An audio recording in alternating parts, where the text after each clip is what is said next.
rolling up, Uber black Cadillac, high heel boots and a sexy body full of tats. Baby's bad, oh baby's hella bad. After her there ain't no coming back. Wanna take a run at that. I think she's feeling me, turn it up a few degrees. My imagination of her body gets the best of me. Oh gosh, she's such a tease, bitten lips, bruised knees. I'm addicted to her, need her touching me, cause she got a bad little waist. And we tearing down this place, off the liquor that we chase. Got some egos to the face, baby I don't need no space. Coming closer for a taste, and I'll show you how I make everything just fade away. Cause she's like sex, drugs, cocaine, body so insane. Jealous of the clothing that she wears up on a tight frame. All game, no shame. What is going on, everybody? Happy Wednesday. Wait, we're Thursday. What the I don't even know what day it is. Doesn't matter. We're here. Doc's here. It's all good. So hope everybody's doing well. It's good to have everybody back together. Got a nice holiday weekend coming up. Fat Glide's here. XAN's here. Denver's here. Big Mike's here. The whole crew is here. S&S Contracting. Good to see everybody. Doc, what's going on, sir? Hey, just so you know, it's fun day. It's fun day? Fun day. Okay. That's what day of the week is. Fun day. Big Gib, what's up? You know, it was. I was working remote today, and then I had to go in the office and pretend I do shit. It was kind of annoying. Yeah, UCM Pigs is here. Fat Glide's here. Big Gibbs here. Salty Badger's here. Guys, thanks so much for hanging out with us. I know this Dunkin' Donuts. That's right. Dunkin' Donuts coffee and chicken racing is where it's at, baby. That's why they're here. They're here for the Dunkin' Donut gift card. Yeah, we got the new setup going tonight, and we got all kinds of good gadgets going on here. But yeah, Doc, thanks for hanging out with me. I appreciate it. My pleasure and honor to be here. Thanks for having me. Been a long time coming. Yeah, the last time we hung out was a year ago. Was it really? Yeah. Holy shit. Yep. Yeah, I guess you're right. It was. Corey's here. Corey, congratulations on the wedding, sir. Because, you know, if you don't greet Corey like that, it's just not fun. Chicken racing for life. There you go, baby. So what's going on with you, Doc? What's new? What's happening? What's happening? Let's see. Honestly, there's nothing really new that's happening that hasn't been said before. Okay. You know, I am working on with Big Mike on taking my little shop out of my garage into a commercial facility. Nice. Yep.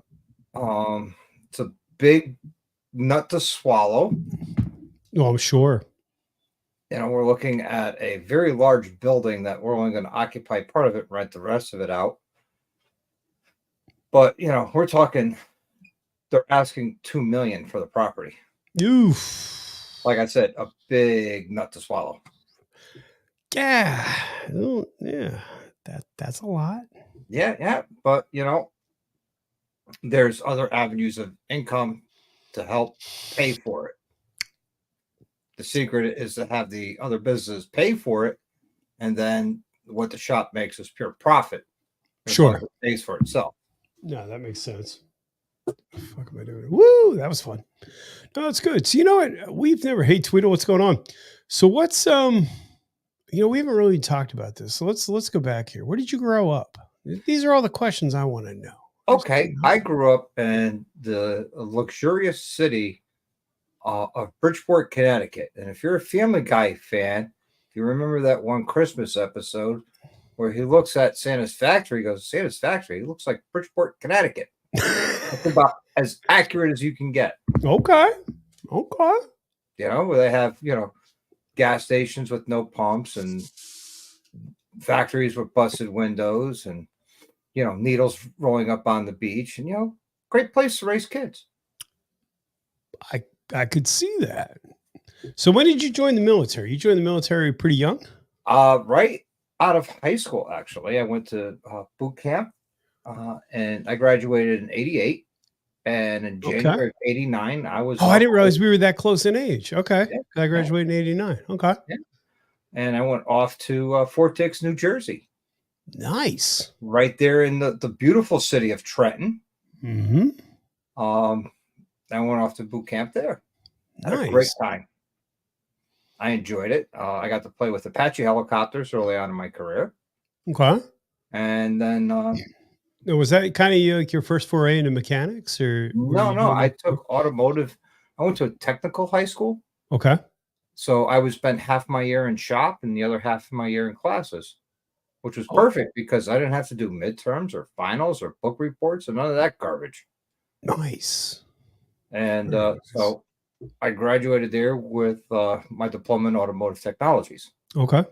And when I took the ASVAB, which is the entrance exam for the military, I Mhm. scored, of course, very high in mechanical. Nice. And they offered me to become an Apache mechanic. So I was like, okay, that looks cool. Let's do it. Interesting. So you went there. Where were you first stationed?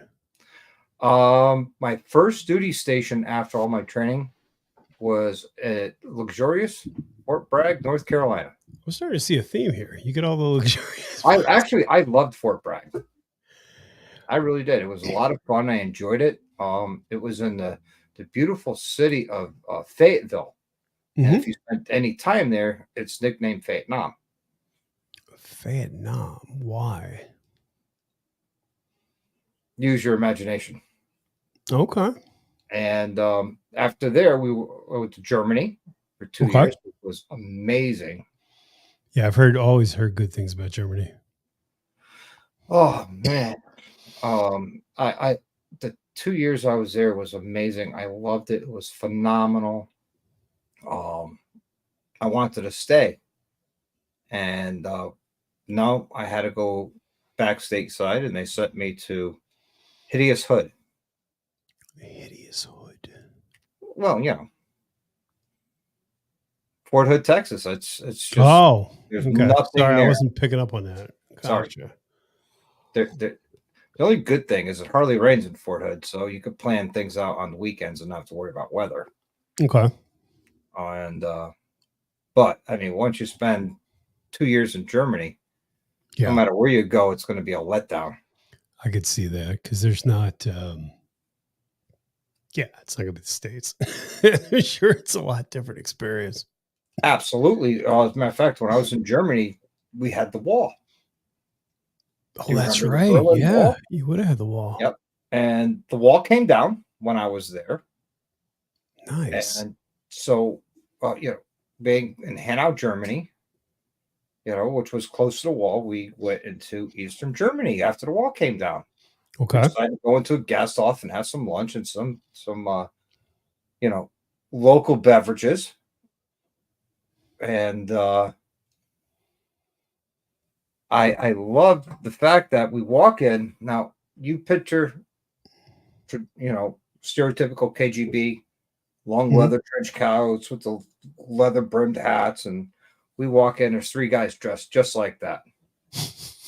So we sit down, and you hear all the whispering in the background, and we don't care. We're not in uniform. We're in civilian clothes, and next thing you know, the MPs come in and says, "Okay, and we got to go." And I'm like, "What do you mean we got to go? You can't be here. Why not? The border's open, walls down." It's like, "Yeah, not for us."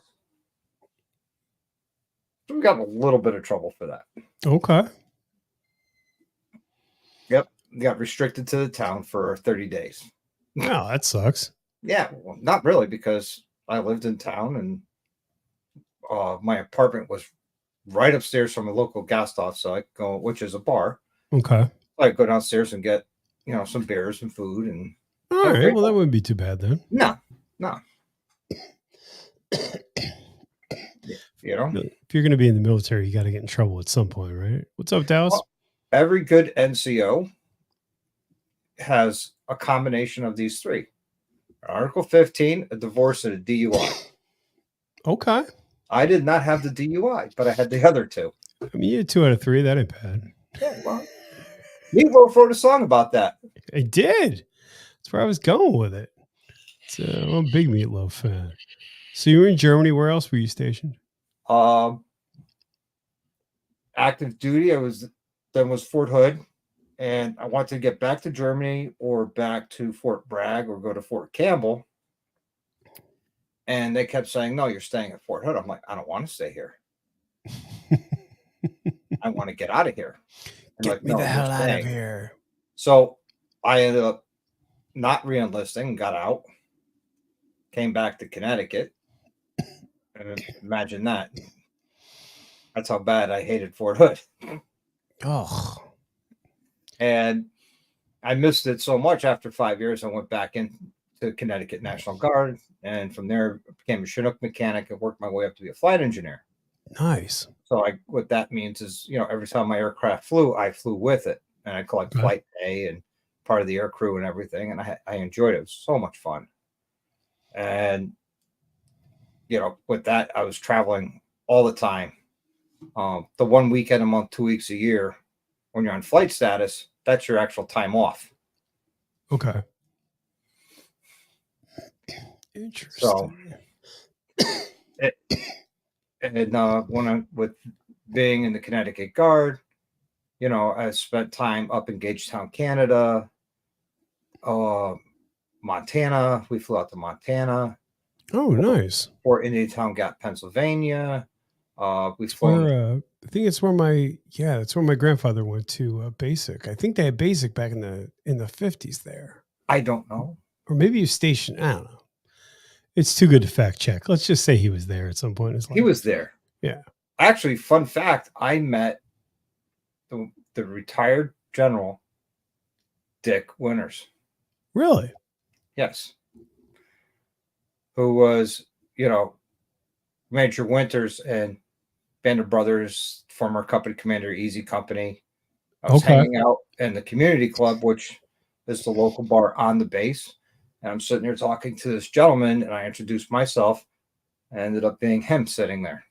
Oh, that's really cool. A true all-American kick-ass hero. I've never seen Band of Brothers. I keep saying I'm going to sit down and watch it, and I never do. I've heard it's good. It's phenomenal. It's very well written. It's very well put together. Yep, Dick Winters Easy Company. So I got to meet him at Fort Indiantown Gap. I've actually did a flight to Cuba. We went down to Guantanamo Bay. Nice. Yep, got to hang out there for a day. I heard Guantanamo was a pretty big base back until, well, at one time it wasn't it? And then it got kind of its reputation after we started waterboarding people, but I don't know. I wasn't there for that. No, I didn't think you were. But that was who was it? I'll think about it. So Ted from the V-Twin Life. That's where he was stationed at one point. And then I went overseas to some great vacation spots like Iraq and Afghanistan. Oh, Jesus. When I was in Iraq, we ended up, some of our flight missions took us down to Dubai, all over the UAE, central Iraq, as far north as Balad, along the Iranian border, which was a lot of fun. In Afghanistan, I literally, all my tours there, I've been all over Afghanistan, as far south as Kandahar and as far north as Mazar Sharif. To include, That's a lot of time. Yeah, well, 25 years in total of Army service. Holy shit. I do not regret one day of it. That's a lot. Not even my Article 15. That's a lot of time. What's an Article 15 for? Well, when you get in trouble, it's a punishment. Hey, Chris. They took rank and they took pay, and I was restricted to base. Oof. I was a young private. I was a private first class, about ready to get promoted to specialist, which would make, starting to move up. Mm-hmm. And I got my Article 15, so I got busted from a private first class to a private. Oof. But actually, 2 days before I was supposed to get pinned as a specialist, I got my Article 15, so I technically lost 2 ranks instead of 1. Oh, that's not good. Yeah. That's so how does that work? Do you get that back at some point, or? Yeah. You're restricted from making rank, I think, for 6 months. You can't get promoted for 6 months. And And then once that your promotion comes up around, if you're not in any more trouble and blah, blah, blah, then you get promoted. And Okay. I got promoted. Very nice. So where did you so you went to Afghanistan? That had to be an experience and a half. Holy Yes, crap. the mountains and the scenery is absolutely stunning and beautiful. You can experience, full summer, 120 degrees, sunny, fly off to the top of a mountain, be in the middle of a blizzard. That's crazy. Well, you're landing on mountains that are like 20,000 feet above sea level. Yeah. So the air, give you an idea, Mount Washington's only 5,000 feet above sea level. Oh, geez. Okay. That's Just to put crazy. in perspective for you. And Yeah, where I my mean- base was 5,600 feet above sea level. Interesting. That's yeah, from everything I've seen, Afghanistan looks like a beautiful country. I mean, minus the crazy people and the IEDs, but it seems like a beautiful country. No. Oh, Jamin, I only made it to sergeant first class. I was not commissioned officer. Enlisted. What's up, Bodine? Bodine. What's up, J-Man? I haven't seen you in a while. Yeah. J-Man's the man. He's part of the crew on the Wednesday night show. Yeah, I missed them last night. They didn't have a show. They did. What are they? Are they still going by the Independents? I always forget because they've changed. Unaffiliated. Unaffiliated. And they So usually it's the do a show Independent. every Wednesday night Yeah. at 6:30 Eastern time, and I always catch their show before mine. It was always a good warm-up. Yeah. And they didn't have one last night. I was heartbroken. They said they had things going on that they couldn't do it. And it's understandable. I mean, if you get a chance to hang out with J-Man, I want to. you got to hang out with J-Man. He's a And good Shadow. guy. I want to hang out with Shadow too. Don't you know? Yeah, they're all good guys, especially. Absolutely. And you got Bodine in the house. Bodine's just got himself a new Road Glide, and he went to the dark side. He doesn't have Chrome anymore. It's a big step for Bodine. Hey. He's Chrome seeing the don't light. get you home. And black is where it's at. I'm telling you, he's one of the cool kids now. That's all. He's part of the coolest kids now. He's got the newer exactly Road Glide. He's got the new Indian. I mean the Road Glide. I mean the Indian knockoff. No, I don't know. I'm still warming up to the nose. I'm not sure. I haven't seen one in person, so I shouldn't say that. But I absolutely love the Dash. I think the Dash is fantastic. My wife and I, we were discussing on Saturday. Well, I was discussing, and she's looking at me like I was crazy, trading in my CVO for the new CVO ST. Okay. I just couldn't make up my mind if I wanted a black or white. And then I'm looking at it, and I'm looking at the numbers. I'm sitting there going, I must be out of my mind. Yeah. I really like that bike in white. I think it looks phenomenal, but I can't, and I think we've talked about this. I can't see spending that kind of money when it would be more fun to build it out. And even if I'm not doing it, it'd be kind of cool because it's more yourself. But my God, that's a gorgeous bike. Yeah. Cycle Fanatics just got a regular Road Glide, and he's going to be building it out to his specs. Yeah. That's one way to go. I got a black bike though. Why does everybody buy black bikes? I don't know. I feel like if you're going to buy a bike, it has to be a color. I had a black. Well, it's probably because I had a black bike before, and I wasn't just. Yeah. Well, honestly, if you buy a new bike and prior to this year, black, there was no upcharge for color, so you save about $500. Yeah, on color. I'm looking at it this way: if you're going in, yeah, that's. I mean, what's 500 more? I mean, if you're buying a 30 grand bike, 500 hours is like not much. Yeah, I mean, you're there. What's the difference? Yeah, it's what, $20 extra a month, if that. Probably not even. Not even. Yeah. Yeah,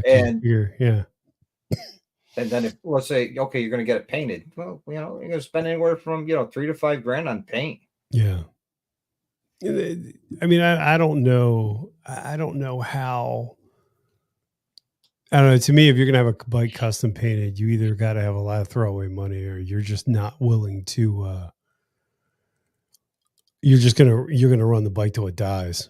I mean, you've seen that. You see so many of these custom paint jobs. You're like, man, it looks really cool, but you know, six tone I was looking at some of jerk. these bikes down in Daytona at all the performance shows, and I swear they had to have $25,000 paint jobs on them.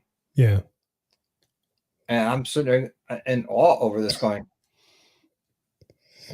okay, granted, a few of the bikes I saw they drooled over were owned by Trask. What's up, Bill? Okay, so they were they were demonstration bikes or whatever you want to call them for their stuff. No, it's bikes that they built for either customers or for themselves. Oh, okay. You know what I mean? I didn't know if they were part of like their show fleet or whatever. It could be. Yeah, that's But- interesting. So what's your take on the new bikes? I mean, from a mechanical standpoint, do you think they're going in the wrong direction? Do you think they're going in the right direction? Well, I haven't got my hands on one on the lift yet. That's right. Okay. I do like the look of them. I do like the new dash.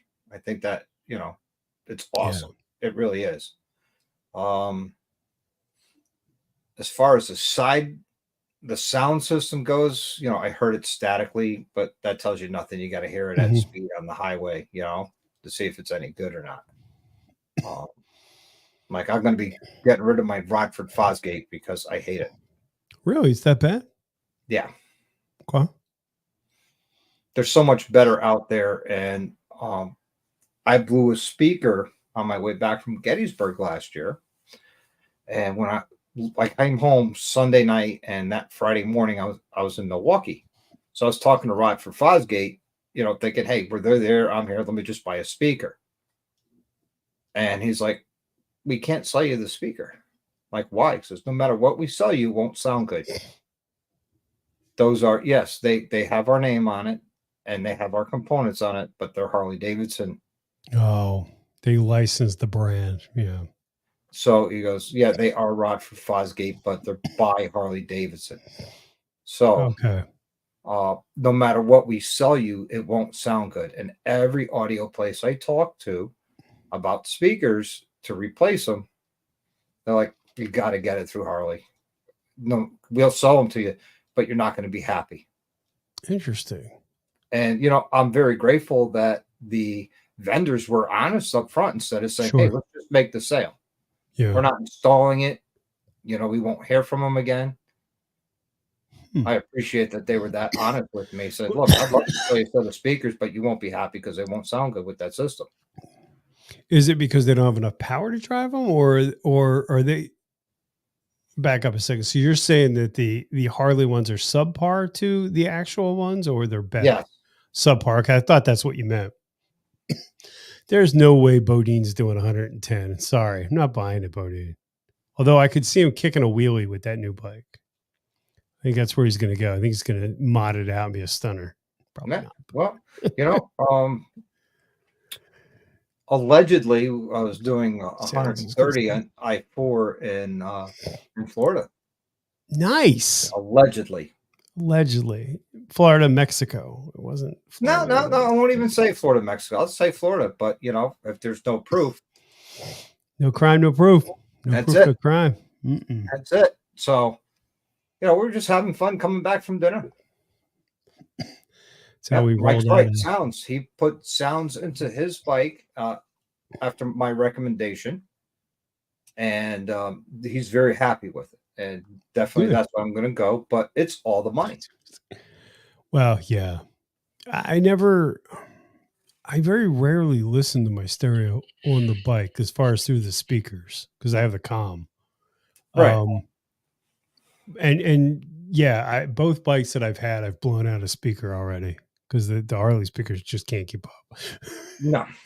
I had the extended warranty on my Limited, and I was fighting with the dealership. They're like, it doesn't sound like there's a problem. I'm like, oh, there's a problem. It's sitting there, it's not a problem, but you move it, it's a problem. Yeah. Yeah. Yeah. You're sitting there in the garage. Oh, it sounds great. It's loud. It's clear. Yeah, Okay. Now take it on the road. Go 80 and tell me what you think. exactly. Or you're listening to the very monotone music that has no bass to it. Everything, once you put that bass in and it starts bottoming out, it's terrible. No. Absolutely This terrible. is Cal, Fire. going on, Kelty? Big Mike's in the house. What's up, Big Mike? Oh, DDK's here. Let's take a moment to be glad that DDK is with us for another day. At his year, at his age, we know how much more we got out of him. He's a national treasure, that DDK. Well, when you're 159 years old, God love you. I've heard he was 1,000. I've heard different stories. No. We need to have DDK DNA tested or Yes. carbon dated. That's what we need. We need to get carbon dated, see if he's, see how he is, see if he's okay. We love you, DDK. He's got a flipping us off right now. What's that? He's flipping us off right now. Yeah, he's like, gonna get on my two-tone bike and get the hell out of here. Right lane all the time. I'm a middle of the lane guy. Actually, now I'm right lane with my four ways on, going real slow. Yeah, boy, that thing blew up. Oof, we wanted to get into that, but Drama. Exactly. It's drama for the sake of drama, unfortunately. Yep. Yeah, that's crazy.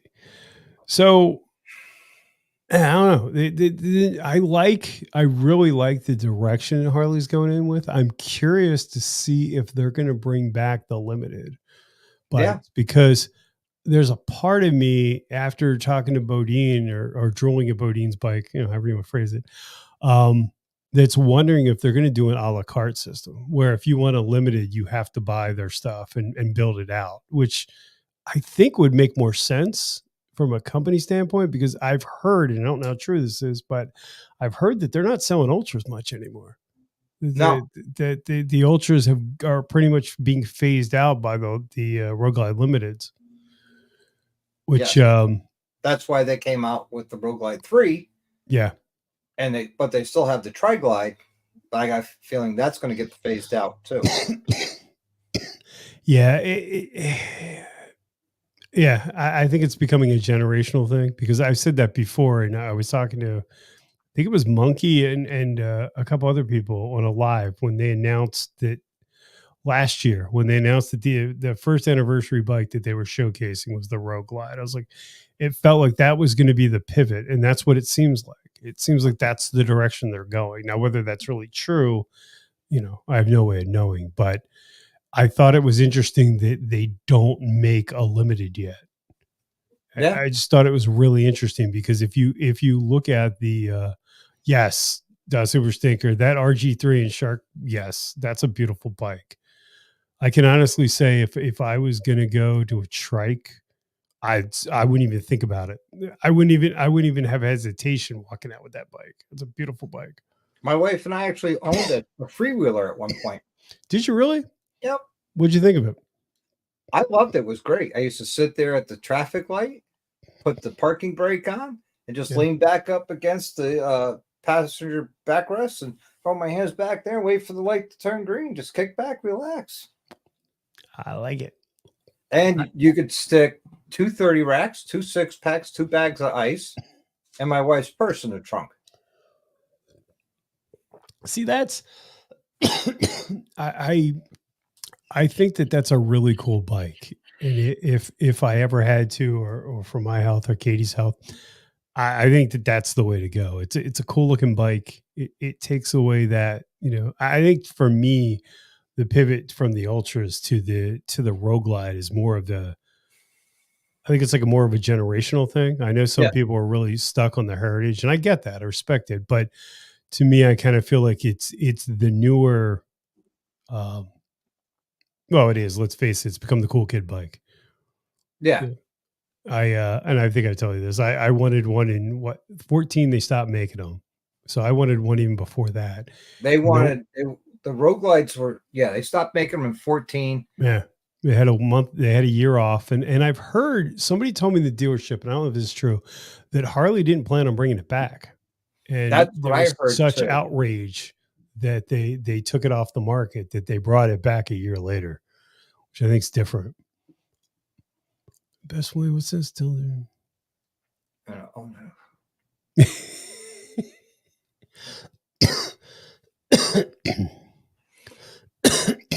Okay. Well, I mean, he's right. I mean, I find, at least with mine, I find you feel it more in your hands with a bat wing. But again, everybody's, hey, Throttle Tuner's here. What's going on, sir? Hey, here's a hint. He's my guest next week. Is he? Yes, he is. I'll bite. What's he sell? I'm just joking. I will say this, and I keep saying I'm going to do a video, and I don't. I have to get this done. His 1903 polish may be the best. I wouldn't say may. It's the best thing that I've ever used for your bike. It's absolutely a phenomenal product, and it's reasonably priced, which is great. That's what I used for my bike when before the Baggers and Brews ride last year. Mm-hmm. And I couldn't believe like how it looks, it looks good when you're doing it, right? But then you walk away and you come back and you're like, holy shit, that's my bike. Yeah. It pulls the red out on my bike a lot, which I really like. Yeah, I have yet to use it, to be honest with you. You need to use it. And I think it's great too, because it's a smaller company that's really doing it. I think that's great. No, it really is. And it's the one thing that I didn't like with my bike when I got it was the paint was really flat because it was used, and God only knows what they did to take care of it. And once I detailed it and used that, it made a significance and understatement. It made a big difference. Yeah. And here he's going to give me shit for saying this. It smells really fucking good. It smells like schnozberries. Is when it smells good, because she does all the cleaning of the bikes. Yeah, so she'll smell good. It's like an aphrodisiac. She'll smell like a clean Harley. Who doesn't want that in their life? Exactly. How is Mel today, by the way? She's good. Saw her yesterday for a little bit with Spooky. Yeah. He got big, huh? He did. He got really big. So the guys you don't know, Spooky is Doc's cat, and Doc and I both had kittens. We didn't physically both have kittens. We both got kittens around the same time. Thank you. So right around the same time, I think about a month apart. Yeah, mine showed up on my doorstep, literally, and Doc went and adopted one. He's such a cute little cat too. He's all floofy. Yeah. It's what the wife likes, and happy wife, happy life. Absolutely. Hey, Satan, what's going on, sir? Evil Rick's here. Saint Child, Evil Rick. Yeah, you guys are going to want to make sure you check out the on Doc's show on Wednesday. The Throttle Tuner stuff and the 1903 is a great product. I haven't personally used the Throttle Tuner, but I can't say enough about the 1903 product. Right, so you need to get one. Yeah, I do. It's really easy to install. You take your gauge cluster off, you unplug your throttle, and it intercepts the signal, and then you can adjust the sensitivity to like no lag. Okay. And it makes the bike a lot more fun to ride. Okay. Yeah, Noggin came in a little hot there, Noggin. You gotta warm up the crowd before you come in with that shit. Yeah. Interesting. Yeah, I haven't tried. I'm really looking forward to that show because he's done good stuff. He's a good guy. Yes, he is. And he's telling me he's coming out with his own product. Ooh. Hasn't told me what it is yet. Hopefully I could pull it out of him Wednesday night. I haven't been on their site in a while. They had to get the fuck off the phone gloves for a while, I believe. I need to get me a pair of them. They're New Jersey. It's getting ridiculous, the amount of people that are texting in their cars. It's just absolutely insane. Yeah. I'm kind of, I'm just over it.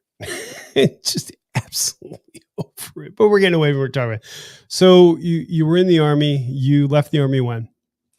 Let's see. I left in 1999, and I went back in 2006, so 7 years. Okay. And then I officially retired in 2020, February of 2020. Okay. And where'd you go from there? I got fat. Okay. Well, you know, I haven't cut my hair since December of 19. really, that's funny as hell. It's long. No doubt about that. I haven't cut it, not even a trim. Really? No, Okay. I got tired of getting my hair cut every month, That's shaving fair. every day. And now I shave once a week and leave the goatee and There you go. be done with it. Makes it easy maintenance. So what'd you Yeah. do after you left the army? What'd you do? Well, yeah, I had my regular full-time job and still Okay. work in the garage.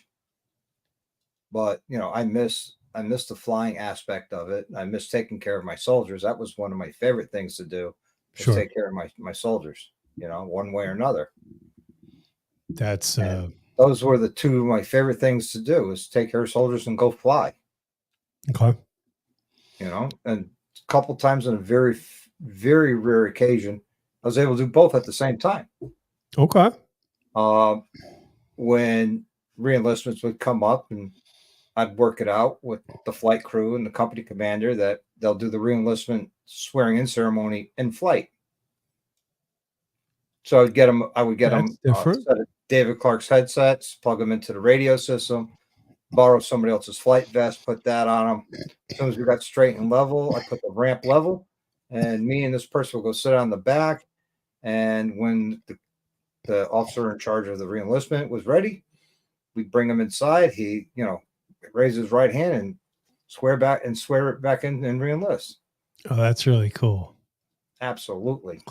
That's on my bucket list. I want to hang out on the back of a Chinook. I see that all the time online with the guys That was jumping my out. job. That's badass. Yeah. And, we have a machine gun on the ramp. And every time we took off overseas, we had a test fire area. We had to test fire all the guns. And then when I was in Iraq, I found that we could mount a Mark 19 on the ramp, but there had to be some sheet metal modifications. Okay. It was an authorized modification. For those that don't know, a Mark 19 is a fully automatic grenade gun. It fires 60 rounds a minute, and they're 40 millimeter grenades. Nice. Yeah. So I did all the legwork of looking up all the parts, putting in the part requisitions, doing the work order sheet metal to get this done, because we had one sitting in our weapons room that nobody used. So I said, well, we'll use it. My door gunner was all about it. How do you not use a 40 millimeter? I feel like I would need one. Who wouldn't? Right? It's not that you need one, but who wouldn't want one? Exactly. Put one in a sidecar. I mean, whatever it takes. And I got talked to about it because we were there to win hearts and minds. I looked at my first sergeant, who's our top NCO in the company. I looked at him and says, "Top, if I shoot somebody in the chest with this, there's his heart, there's his mind. I won hearts and minds." Exactly. It's all perspective. And he's like, "Oh no, you can't do that."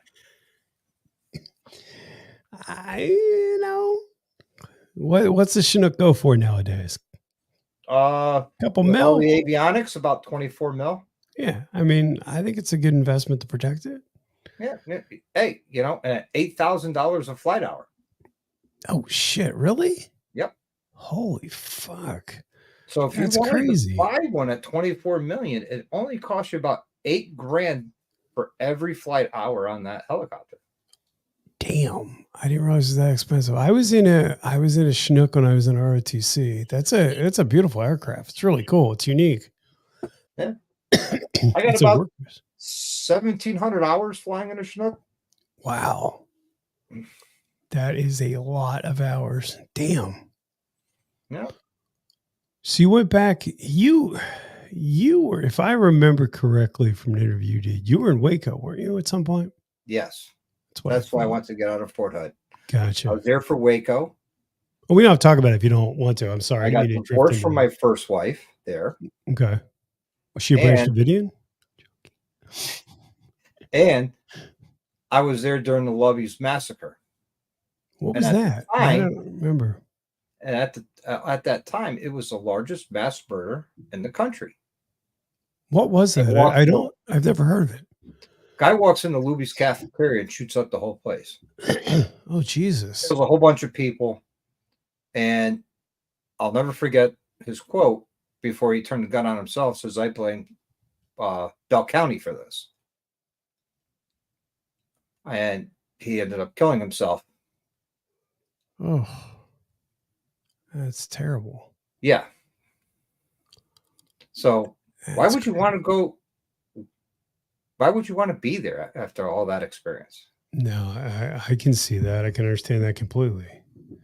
That's yeah, that's not. Yeah, I am 54 years old. 4. And I'll tell everybody who wants to call me an old man, there's a reason why I made it to this age in a profession where men and women die young. There you go. We all I'm surprised I made it this far. I'm doing all right. The funny thing is, when my wife and I go to Jamaica and they're like, oh, don't go to Kingston. Don't go to Kingston. I'm like, why not? I lived through Baghdad. I lived through Afghanistan. What more can they do to me? Yeah. I think that's the downside though, right? Because a lot of veterans, and again, I'm not speaking from my personal experience, but what I understand is it's that thing of, you've lived through that. So then you kind of become invincible. You think you're invincible, which then gets you in trouble too. Yeah. That's really tough. Yeah. In 2010, I went to a Yankee game at the new Yankee Stadium. Okay. And after the game, the person I went with, we decided to go bar hopping right there around Yankee Stadium. Well, we missed the last train out of Yankee Stadium to 125th Street. Okay. Which is Harlem. Okay. So we're like, well, I know the subway system. Let's jump on a subway. We'll get to like 120th Street and we'll walk 5 blocks. Okay. It's a Thursday night at midnight in Harlem, and you got 2 white people walking through Harlem. Stopped in at Popeyes. They got like 8-inch bulletproof glass between you and the person taking your order. And this person's, I'm like, stop acting like a target. Walk like you belong here. Because if you walk like a target, you become a target. Yeah. You walk like you belong here, you keep going, and you're fine. As a matter of fact, we were walking down. Some dude looks at me and says, yo, white boy, you lost. I says, nah, man, but thanks. Appreciate it. He must have thought I was crazy. Oh, that's funny. Yeah. I mean, really. What more can happen? That's fair.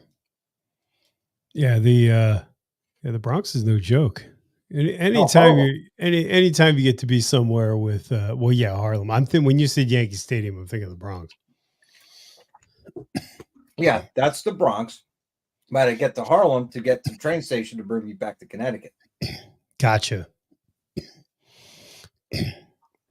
Yeah, the A10 is an absolute monster.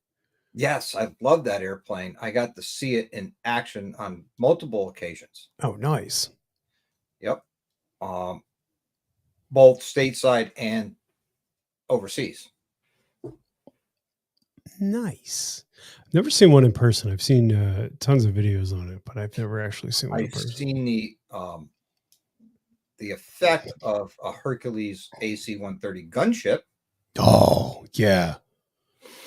Yeah, we're doing a deliberate assault in Afghanistan, and they were clearing the LZ for us. Okay. With their 130 millimeter cannon. Yeah. I'm a young crew chief standing in the door looking at the LZ, got it in sight. I'm like, it just blew up. My flight engineer at the time says, listen to the radios. That's the AC-130 clearing the LZ. I'm like, well, tell them hold his fire. We're coming in.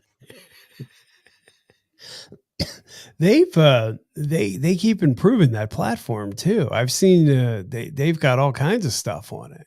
Yeah. Because I've seen the one with the minigun and the howitzer, and I've seen the one that's got the. At this point, I'm probably making up the rest of it, but there's it's I don't know. They have the smaller cannon on it, Yeah. the What's automatic interesting gun, is whatever it is. they can orbit at 30,000 feet and hit their target Yeah, on a dime. it's absolutely unbelievable. And what's the AC-30? The 130 is what, like Vietnam era? It's old. It's an old Yeah. Well, so platform. is the Chinook. Yeah, that's true. I thought that And I always thought this Chinook was cool. I mean, because it's just a versatile aircraft. well, I mean, you could put 2 Humvees inside of it. Really? I didn't realize it was that big. I mean, like I said, it was in high school and I was in one, so there's no perspective of how big it was. But I've done it. I got a photo somewhere I'll have to share with you. damn. We have the 2 Humvees inside of it, and myself and the flight instructor and another crew chief is with us, and we're doing a mission moving Humvees. So we decided to do internal loading because that's one of the tasks you need to get signed off on is internal load a Humvee, because you literally have a ½ inch of clearance on either side of the Humvee to the aircraft. Okay. Damn. Dark Souls here. What's up, sir? What's happening? He'll be at Gettysburg, I bet you. Yes, he is.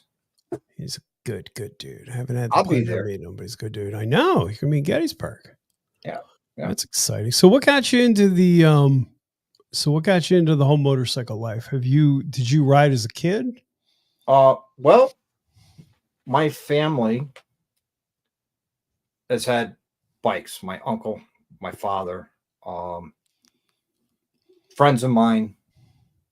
My father had a 60s panhead chopper, self-raked, stretched out panhead chopper. And, Okay. I always thought it was the coolest thing ever. And it was. And, when I was a paper boy, one of my customers was the local president of one of the big 4 clubs. Okay. And so, I got to know him. And then as I got older, the rest of the club. And when you're that impressionable age, they're like the coolest things going, Oh, I bet. And I've always been into bikes. And my mother made a deal with me because she didn't want me to have a motorcycle. And she said, if you want a motorcycle when you're 16, you get a job, save it, and you could buy it. There you go. That overheated, shutting down. Oh, camera overheated. Hang on, folks. Holding on. Yeah, you can still talk. So- I'm just going to switch. There we go. There we go. Move over. It's all good. Yeah. So, I called her bluff on it, and I got a job. I saved the money. And on my 16th birthday, bought a motorcycle and brought it home. Nice. And she sat there and says, I didn't think you would actually do it. I'm like, well, I own it. It's mine. That's awesome. Yep. That's really cool. Well, and I think that it's funny. Kate and I were talking about that. It's such a generational difference thing, right? Because that's how I was raised. You want to go get it. Yeah. Because that's the way it should be, right? If you want it, you can get it. What's that? If you want it, earn it. Yeah, exactly. Yeah, you definitely have to. I think that's something that's really lost with a lot of people is they don't put the work in. And, Because a lot of really people try are to do it. getting handed stuff. Mhm. You get handed stuff left and right. It's definitely a different experience. It's definitely an experience. Road reality can help you with. Come on, that was just mean spirited. Yeah. So you bought the bike. You were 16. What did you get? It was a 1976 Kawasaki KZ400. Nice. You can't get any more standard motorcycle than that. Nothing wrong with that. No. And I loved it. That's really sweet. Yep. I bought it, had 5,000 miles on it, was 10 years old. And I rode that thing everywhere, year round, rain, sleet, snow, didn't matter. I was on it and I was riding. I was stupid. That's awesome. You know, I loved it. It was, I took that thing took me everywhere I wanted to go, except it took me to Boston, but didn't get me back home. Okay. Blew up the motor on the way back home. Oh, that sucks. Yeah. So what'd you replace it with? I already had an 81 Kawasaki KZ440 LTD in the garage. Okay. That was abandoned at my grandmother's condominium. And I tracked down the owner of it. And he's like, if you're going to fix it up and get it running, you can have it. Nice. And so I did. Very nice. Yeah. Then I had the Ninjas and the GSXRs and yeah. got the Harley Davidson from there. There you go. Well, you said your family had Harleys, so that makes sense. Shit, I was gonna say something. I completely lost my train of thought. Anyway. Sometimes disease, bro. Yeah, I'm getting to that point. Yeah, yeah. Aren't we all? I show up at work. I'm like, how did I get here again? Well, I'm waiting for the morning. I wake up and I look at my wife and says, who's this beautiful woman? Right? How did I get here? Awesome. What the hell's going on? I'm a stud. Oh, yeah, there's that. That's too funny. So you had that. So you got, what was your first Harley? I'm sorry, we're looping back already. My first Harley was a 1993 Softail FX STS, which was the Springer Frost Softail. Okay. However, the guy I bought it from didn't like the ride of the Springer and put on a wide glide front end and threw the Springer out. Oof. Yeah. Oof. And I bought that in 2010 when I came back from Iraq. Okay. Now, there leads a funny story. I came back from Iraq and we're looking at motorcycles, and we ended up at this place in Hartford. And it's a, Yamaha, Suzuki, Honda dealership. Okay. And I was looking at the Boulevard M109. That's a nice bike. Yep. We came up to a deal with some pipes and tuning it and lowering it an inch to get it, get a lowrider look out of it. And my wife looks at me and says, are you going to be happy with that? I said, well, I'll be riding again, it is what it is. She goes, well, what do you really want? I said, well, I really want a Harley. She goes, so why are we even here? Woman after my own heart. I says, you're right. So we're leaving, and the salesman says, hey, you come right back. We're about ready to write this thing up. I says, no, we're leaving. And he's like, you're leaving? I says, yeah, I really want to find my Harley. The guy goes, I got this beautiful 883 in the back. We just took it on trade. And my wife goes, he said he wanted a Harley, not a bitch bike. Oh. Yeah, she's savage. That's mean. Noggin right now is curled up in a ball crying. Don't make fun of my Sportster. But and then we end up finding that Softail for $8,000. Oh, nice. Yep. And we bought it.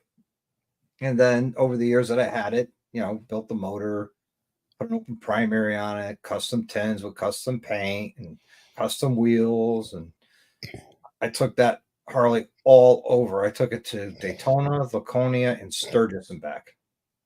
Oh, nice. Sturgis is that's a hell of a long ride for you. On a Softail, yeah, with 18-inch ape hangers and a Badlander seat. Yeah, it doesn't sound comfortable. No. Doesn't sound comfortable at all. Oh, see, now we got the Sportster Army apparently in the house. This must be a big game. I used to dig on Sportsters until the Sports R Us came out. Then I got a whole new appreciation for the 883 and the 1200. Okay. They I make sat great on choppers. I sat on the Sports House. I look like a bear on a bicycle. It's just too small. Yeah. No, Advil did not help Fat Glide. I bruised my kidneys. I was peeing blood for 3 days. I was sore, and yeah. I always think it's funny when, and I'm not calling Noggin or anybody out, but I always think it's funny when you get these younger kids or whatever, and they're like, "Oh, you got an old man's bike." Yeah, you're damn right I do. It's damn comfortable. Well, I always sit there with someone who says an old man's bike. I'm like, What's up, Truggin? hey, keep up. Exactly. If you could keep up, stay up. Well, yeah, and I mean, it's like anything. It's just a completely different animal, and it doesn't make one better or the other. It's just a completely different animal. Yeah, exactly. Yeah, Stacy got rid of her 1200 and got the Road King. No, I think she still kept her her 1200. Oh, you're right. She did still keep it. She still has it, but I heard she doesn't even look at it anymore. She just makes fun of it now because she's stepped up. She's like, "Oh, that used to be my bike." Yeah. She got suspension technologies on there. She does. Yeah. She loves them too. Set of tabs. Tabs. She's got full custom dynamics lit up. She's got a hell of a bike. Yeah, she does. I can't wait to see it. She's not messing around. Nope. Yeah, I'm looking forward to seeing it. She's her and Fat Glide are such good people. I haven't met Fat Glide yet. I will in Jersey. I did. On our way down to Florida, we stopped off and had dinner. I saw that. That was awesome. That was great. Are you kidding me? Yeah. I have to. I'm looking forward to seeing those guys again. Yeah, absolutely. Salt of the earth right there. Yes. They're very, very good people. Yeah, I mean they're starting to build her bike out pretty hard. It's I can't wait to see it. That's awesome.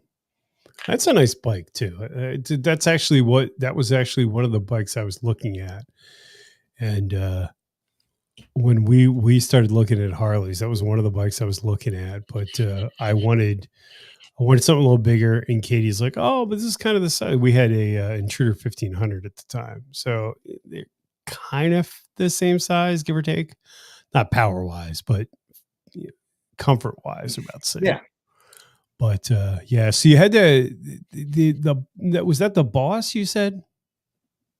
You had the Boulevard you were looking at? Yeah. I was looking at the Suzuki Boulevard, the M109. Yeah, it's weird because they had that bike, and I thought they always had a platform to build a touring bike out of, and they never did anything with it. They just kind of let it go. Do they still make that? I have no idea. Yeah. I haven't looked at them since. Yeah, it's weird because they had the 1500, and I think they did away with it, and they went to smaller bikes, and they never kind of did anything with it. It's a shame. Yeah. That and the Yamaha Warrior were some hot bikes. The Yamaha Warrior. I don't remember that one. That was like a 2-3 year run bike. Okay. And it was a hot rod right out of the factory. Nice. It was a cruiser, but it was a hot rod cruiser. I always was a big fan of the Victories, and that was always my goal, was to buy a Victory. The Victory 8-ball. Great bike. That's the first cruiser bike that I ever rode. I went out to the demo ride. I had my KLR 650 at the time, and I never ridden a touring bike, let alone a bike with that big of an engine. And I remember telling the guy that one of the escort guys, I'm like, I've never ridden a bike this big. He's like, "What do you ride?" I told him, he's like, "You'd be fine." That bike was so much fun. I did almost dump it though when we took off because I couldn't find the foot pegs because I was so used to being in that standard position. Yep. And they have them kicked out front, but it's a shame. It still pisses me off that the Highball was a great bike. Yes. Yeah, they we had a mom and pop dealership in the area that that's where I bought my Suzuki from, and they were such good people. You go in there, they took care of me really well, and the dealership was so small, it was ridiculous. And then I remember going in there one day and they're like, "Yeah, we just got rid of everything." I'm like, "What do you mean?" They're like, "They're done." I'm like, "What?" Like, holy shit. Yep. It still bothers me. I think Victory did a disservice because, like you said, that 8 ball was a fantastic bike, and it was Oh yeah, priced reasonable too. And the high ball and all those were fantastic bikes. absolutely. I'm just not a big fan of the Indians. Part of it's because of that, and I also think that most of them, they feel too ornamental. They don't feel like They're not bikes you want to really. ride. They're not really true Indian. They're only Indian by name. Well, yeah, I mean, it's like anything, right? You throw the sticker on there, and it's an Indian. Yep. But you want a good laugh. When we bought my wife the freewheeler, I took it for a road test. And at the dealership we go to, which is Yankee Harley Davidson, Mhm. at the end of their driveway, there's a traffic light. So I'm on a trike. I know I'm on a trike. The light is red. I come to the stop. And out of pure reaction, being on something with handlebars, my feet go down. And I look at myself, I'm like, you don't have to do that. That's funny. That's really funny. Well, it's muscle memory. Yeah. You know, you're sitting in that position, which is the same position you find on any touring bike. You come to a light, you come to a stop, and you put your feet down. Mm-hmm. That's just natural. My wife says all the salesmen were laughing when they saw me do that. They were taking bets if I was going to do it or not. Well, it's got to be a different experience completely because it's just doesn't, like you said, it's almost like driving a car at that point. It's comfortable. It looks comfortable as hell, though. Yes. There's no. Well, turning it is interesting because it's like when you go to turn, you don't lean that thing. You got to turn the handlebars. And if you're in a right-hand turn, it wants to throw you to the left. So you got to lean to the right. Okay. Yeah, that would screw. I had a buddy with a sidecar that I was like, this is just too confusing. It's way too confusing. Yeah, I would love to ride a bike with a sidecar. Yeah, I really would. I think it'd be cool. I went out with him. I was in the sidecar and he took me out on it. It was a very boring ride. I could see it being cool. Like if if you've got a passenger like a kid or someone that's disabled that can't ride, I could see because what was it? The Erla, the Euro, whatever it is. That's I think they're cool, but I just don't know if I would personally want one. Right. Not as my only bike, at least. Yeah. But they're so Goldwing is not a performance bagger there, Noggin. Just simmer down. It's just No, you know, that's our buddy Noggin. you gotta love Noggin. Noggin's a solid dude. Yes, he Absolute is. solid dude. Can't speak high Stand enough up about dude. And I don't know if you know, but he's doing laser engraving. He is. Yes. He's doing hats too. He's doing all kinds of stuff. Noggin, can you throw your link up because I don't have it, and we'll put it up. Yeah. Yeah, Noggin's got a store now. You can get your Nogginness, your Noggin merchandise. Yeah. He was going to be a vendor down in Daytona, but he had to back out because he realized he didn't have the inventory. Yeah. And that's understandable. I think with Daytona, there's probably very few people that have that kind of inventory. It just seems like it would be so hard to keep up. Yeah. No, excuse me. How was Daytona this year?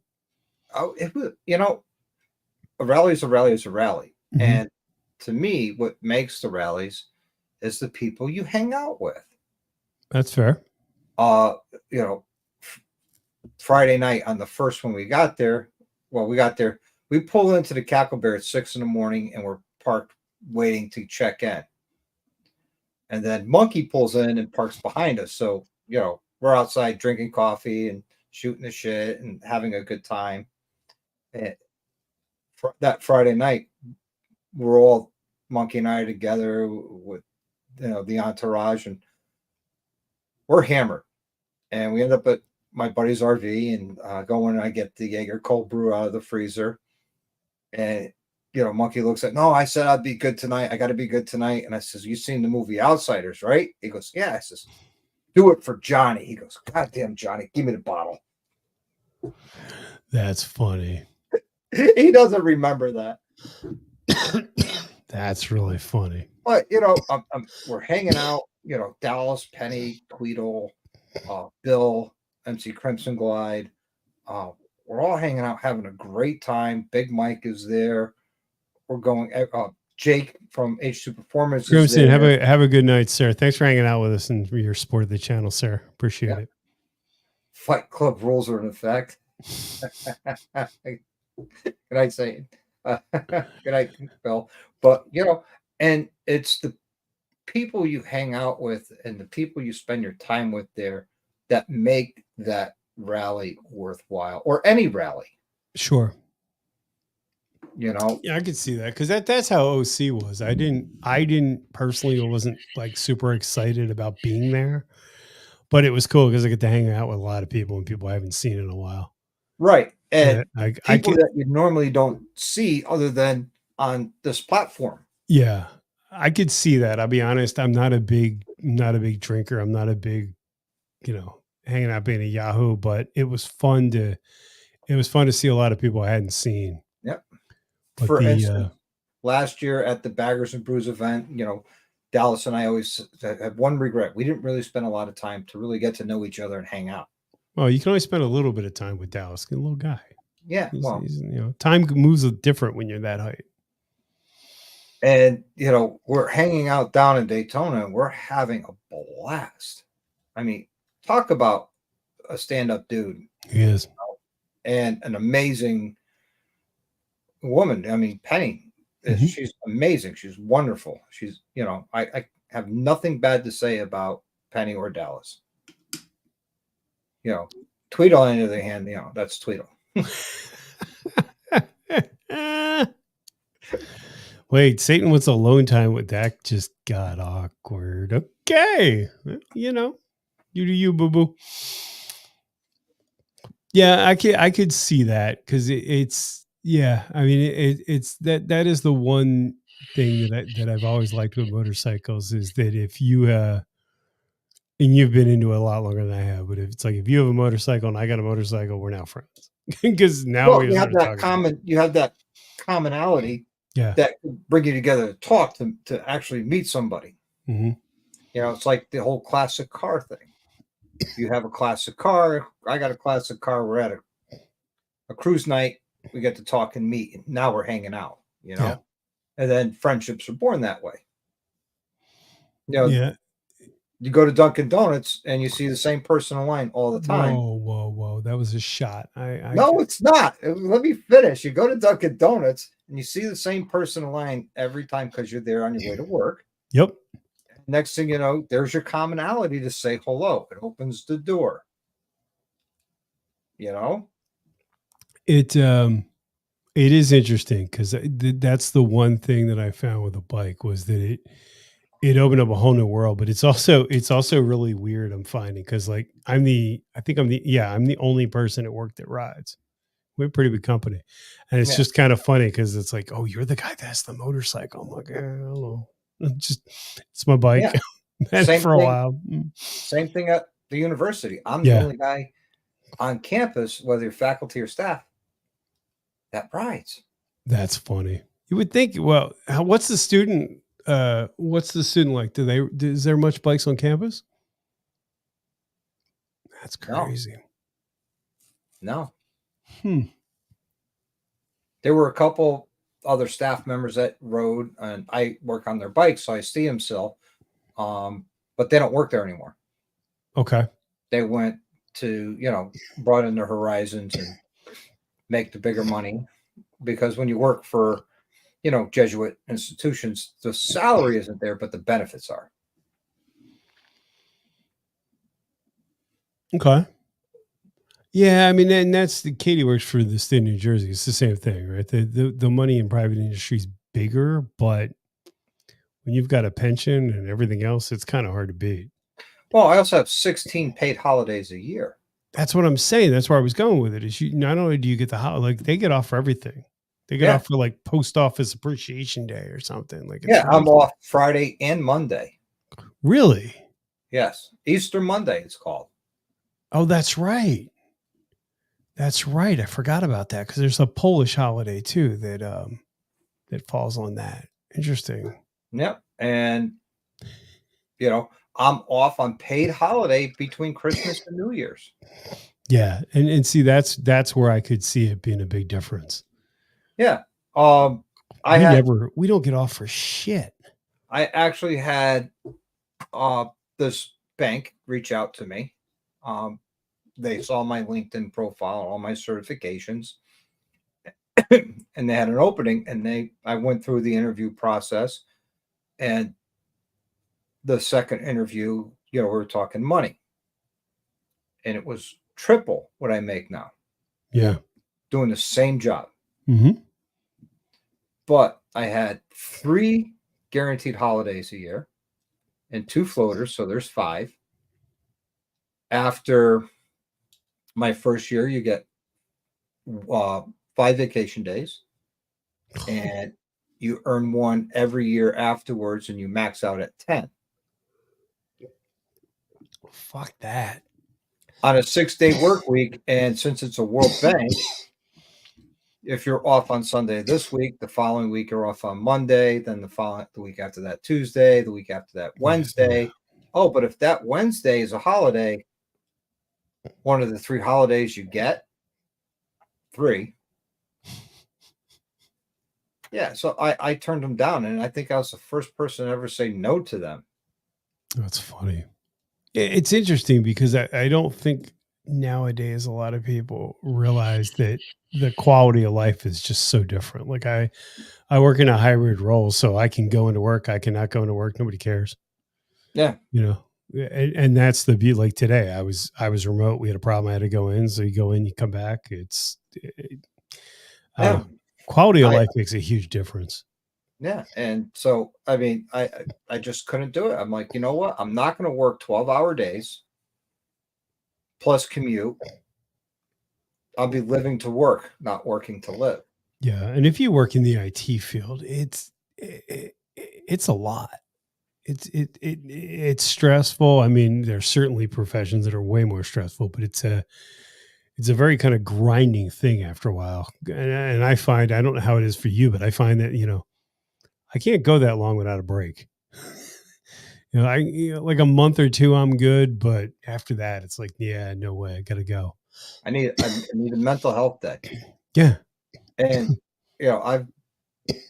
October 1st will mark the start of my 23rd year at the university. Wow. And I could sit there and look at them and say, hey, I need a mental health day. I'm going to work from home. Yeah, that's what I'm saying. It's huge. I mean, it's because if not, you're going to, you just wind up just burning out. Yep. And I'm assuming yours is like that, but that's how mine is. There's a dress code, but it's pretty much make sure you have pants on. Well, mine is I have to wear a collared shirt and clean pants. Okay. We're supposed to have collared shirts, but again, I think that's suggestive. It's not really enforced because that's the thing, right? I can ride every day to work. So it's nice to not have to worry about that. Again, it's that building in that quality of life. Yeah. Because the money thing is obviously important, but if you don't have quality of life, it's just right. Yeah. My wife and I make enough money where we're comfortable, we're happy, want to go on all these trips that we do. I mean, 5 rallies a year. Mm-hmm. Granted, the work I do in the garage pays for all of that. I could see that. But you know what? Our jobs pay for our cars. We got some nice cars. They pay for the bike. We got a couple nice bikes. And we got a nice house. I mean, it's nothing special, but it's a nice house and we love it. So, yeah, and it's all relative, right? It's what makes you happy. Exactly. And I think that's the problem too, is that a lot of people go and it's bigger, and then it's you're just working to live. There's no quality of life at all. Right. You become a slave to your house or a slave to your job. Mm-hmm. And I refuse to do both. Yeah, it's tough because you don't. Because we're around the same age bracket. I think it's great that you want to have a career path, and I think that's important at some level. But at this point in my life, it's like whatever. I Now I'm left. looking at, retiring from the U and then opening up the shop. Yeah, That's what I want to do when I grow up. there Is you work on go. motorcycles full time. That's where it is. And if you could do that and it can support that, I think it's fantastic. And plan B is, okay, if that doesn't work out and I retire from my current job in 6 years, then, in 6 years, I'm going to buy a brand new motorcycle and I'm going to ride all historic Route 66 to Santa Monica, California. And then on my way home, I'll take my time and, I'm going to do everything in Hawaiian time. There you go. You know what Hawaiian time is? Get there when you get there. Bingo. A lot of people don't understand that. Yeah. It's funny you say that. I'm sorry, go ahead. The schedule of that is, if I see something cool, I'm going to stop and look. I'm going to stop and look. So it might take me all day to go 3 miles down Route 66. Or it might be one of those, I get up in the morning, it's raining, and I'm like, yeah, just not feeling it. Hello, room service? Yeah. When we took our trip during the first year of the pandemic, we spent 13 days on the road. That was the one thing I never understood because it was the second time that I had ever traveled to up. The first time was like, we took a 3-day trip when we first got the Ultra. And when I ran solo for 8-9 years, whatever it was, I would always like ride hard because they didn't get a chance to ride big, rides during the week. So I'd go out, you're doing 300-400 miles, whatever a day. And I always found like, all I wanted to do was ride. And at first riding 2 up, it used to frustrate me because it would slow me down. And now to your point, it's the best because it's at a slower pace where you're actually enjoying it. You're not just hammering away. Not that hammering isn't fun sometimes too, but well, that's what the Softail's for. Yeah. I want to hammer on a bike and got some aggression need to work out, rip on that. And then if I just want to chill and cruise, take the road glide. And that's a great balance. She's doing okay, Dallas. We're dealing with some stuff, but she'll be fine. Hopefully we'll get. I don't know if you're coming up to Jersey or not. We'll catch up on that. But no, I agree. I think that I've had 2 bikes off and on, but I think now I'm just so in love with my bike. I don't know. I want another one. It's just, I'm happy I'm happy where I'm at. But yeah, I mean, you've got a ripper for sure. That's a beautiful bike. No, thank you. I mean, I love my road glide. I mean, I got over the winter. I don't know if you saw it. I got a paint match tour pack from the Harley. I saw that. And so I had that vivid black one you saw, and I gave it to my brother, Big Mike, because he's been wanting to get a tour pack for his bike. And I'm like, well, I got this one for free. So here, it's yours. With all the lighting from Custom Dynamics and Van Black on it. Nice. Yeah, it's always nice when you can do that and kind of pass it on. Yeah. I mean, when you're gifted something that unexpected, want to forever grateful for that. I mean, pay it forward. Exactly. It's funny you say that because my buddy Mike had my Razor tour pack, and yours is black. I don't know what Big Mike has, but his bike was, what was it? It was red, and he had this like silver tour pack on it. It was the funniest thing in the world. Well, we used to give him shit about it. He loved it though. The funny part, how I met Mike. Mike bought my 14 Street Glide from me, and I had the tour pack. It was amber whiskey, the best orange Harley has ever come out with. In my opinion, is the amber whiskey. And he's like, do I get the tour pack with it? I'm like, no. And he's like, oh, okay. So I got a vivid black, very rare Street Glide special, very Mhm. rare in 18. So I had the tour pack painted Okay. to match. So now he's got the tour pack, which was the tour pack he originally wanted when he bought the bike from me. Full circle. I'm a big fan of that of paying it kind of forward, because it's, if you have something and you're not using it, you could pass it on to somebody that can use it. I'm a huge fan of that, especially with I've been really blessed to have relationships with companies where, if I upgrade or I move something on, I can at least give it away, which I think is pretty cool. Yeah. Because there's a lot of people that are lacking that. Yeah. Corey took time out of his life, came down to help me with some welding on the chopper, and I had an Avan black seat. I think it was the Reaper seat, and I had it up for sale. And he came down and, did all that welding for me and spent the day with me doing that. And he was full intentions of paying me for the seat. And when he left, I handed him the seat. Goes, hands me money. I said, "Don't you ever insult me again. You came down here, helped me out. This is the least I can do." He's Corey. I can't say enough about Corey. Corey's I love just Corey. such a solid dude. Absolutely. He's he's a really good dude.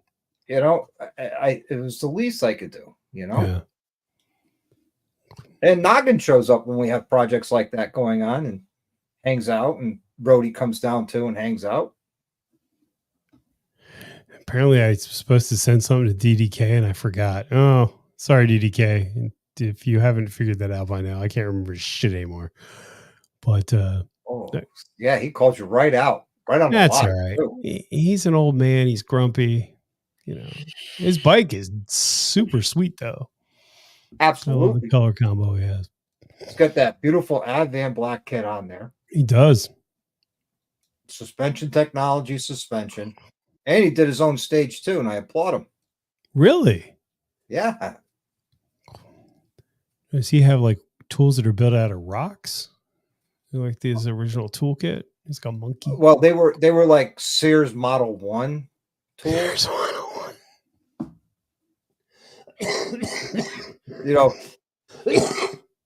I think his adjustable has like the crank lever. He's got the oil lamps for headlight in his bike. But, He still has the oil for it too. Yeah, DDK, I apologize. It's I've got more stuff floating around that hasn't found its way back to anything, unfortunately. I got to it's time to get rid of some stuff. Yeah. Well, I got to get to post office hopefully tomorrow, if not Monday, and get out everything that everybody won last night. Yeah, it was a hell of a giveaway you had going last night. Well, I tell you, I'm blessed because Yankee Harley, had these mystery boxes they were trying to sell. They didn't tell you what was in it. They told you the sizes and that were in there. And it said boots size 11.5, clothing 2XL. It would tell you what they were asking for it and what the retail value of it was. Okay. I was talking to the GM and I was looking at him. I was thinking about getting one. I says, yeah, I want to think of getting one and, giving it away on my channel, on a live. He's like, well, pick one, tell me which one you want. We'll take it out of inventory. Nice.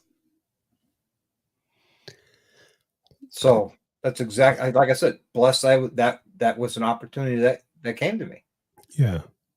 And that Bill last night bought a knife, gave me money to select a knife from Sanity and raffle it off. So we raffled off a 11.5-inch chef knife from Sanity. Saw it. Yep. Dallas won. And I put that order in today and I'm having it shipped directly to Dallas's house. 11-inch knife, that's bigger than he is. You have to be careful. You'd be walking around like a samurai with that thing. No, more like Braveheart with the bastard sword. Braveheart. That's funny. You were saying about companies. It's amazing to me, like in the motorcycle world, how generous a lot of these companies are. Not every company, but there are a lot of companies and dealerships that are really willing Help out. to help out and support. I think that's huge.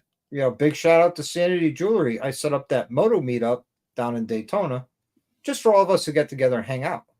Yeah. And the owner, Mark from Sanity Jewelry, says, I want to give you some knives to raffle off and give away to help with your chopper build. Okay. So I was like, oh, cool. So I was figured maybe 1 or 2 knives. No, he handed me 6. Damn.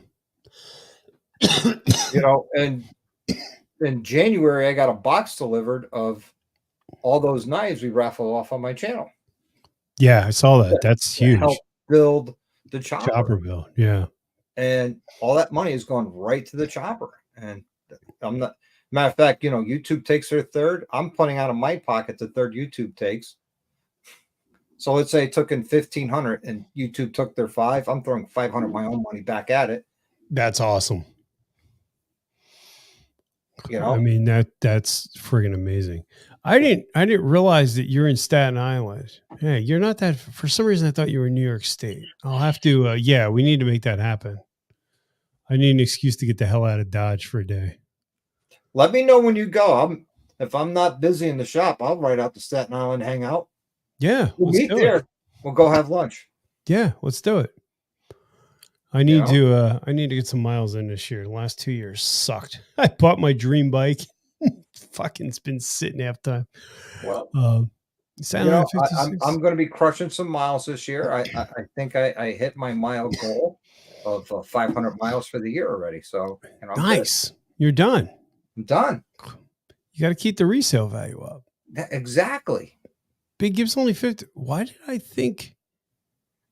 I thought Big Gib was down by us for some reason. Anyway. Wow. He's only 56. Yeah. Let's put this together. Pick a day. We'll head out. We're doing a meetup. Yeah. We'll meet up at the Staten Island. Well, you know what? I'll talk to him about that next week. I'll figure out. Let's do it. Saturday. We'll head all out to Staten Island and we're going out to the island. Yeah. Let's do it. I think that'd be fun. Yeah, Road Reality, you do have a valid point. These installs are taking up too much ride time. I'm not going to lie, I'm getting a little over it.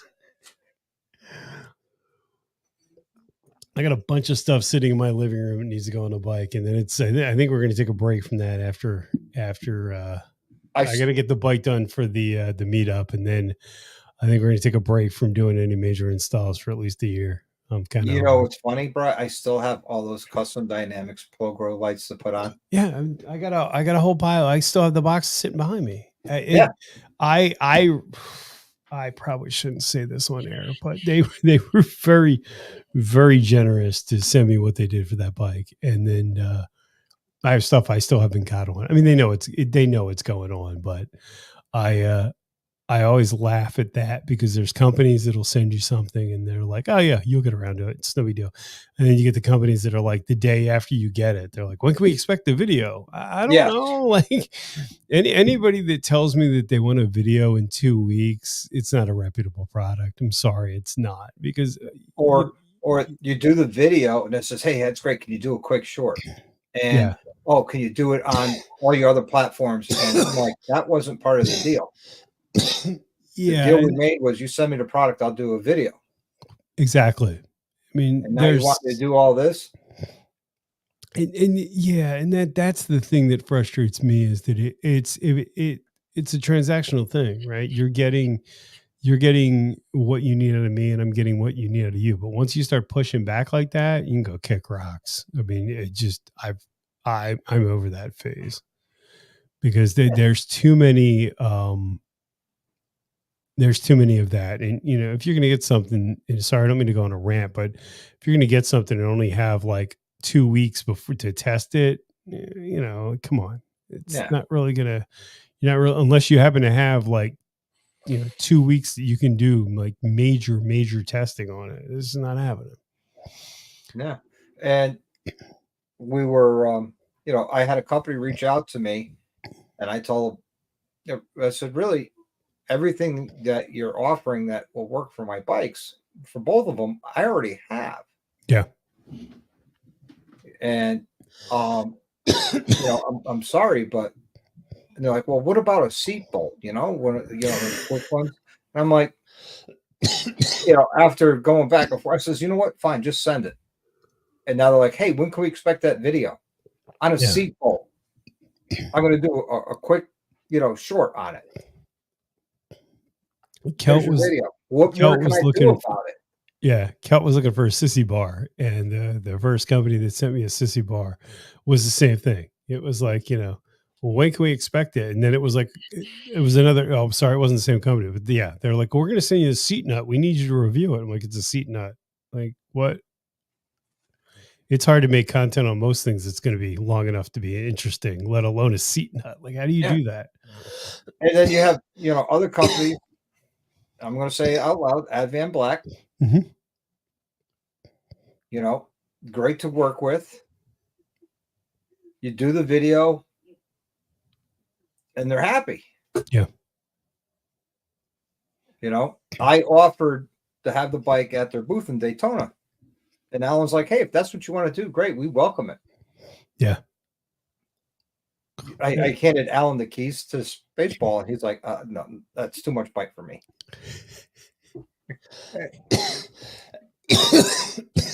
He's a great dude. Yeah, he really is. And again, that's another company. I mean, I've got their Fender and my what is it? The Fender and the extended saddlebags. And they're both sitting in my living room. They've been sitting there for a while. I want to get their 21-inch wrap fender from my Road Glide so bad, but I got to save my pennies. I have the I'm putting the 19-inch on mine. I have so what is it? 2021 they came out with my paint scheme, but it's reversed for the special. So my fender is the wrap, but it's got red in the center versus the current that's black. Right. And yeah, it's interesting though, because it's I have an 18-inch wheel with a 19-inch fender. It'll be interesting. It'll be a little different. I like Noggin's comment. I make a video of it falling off.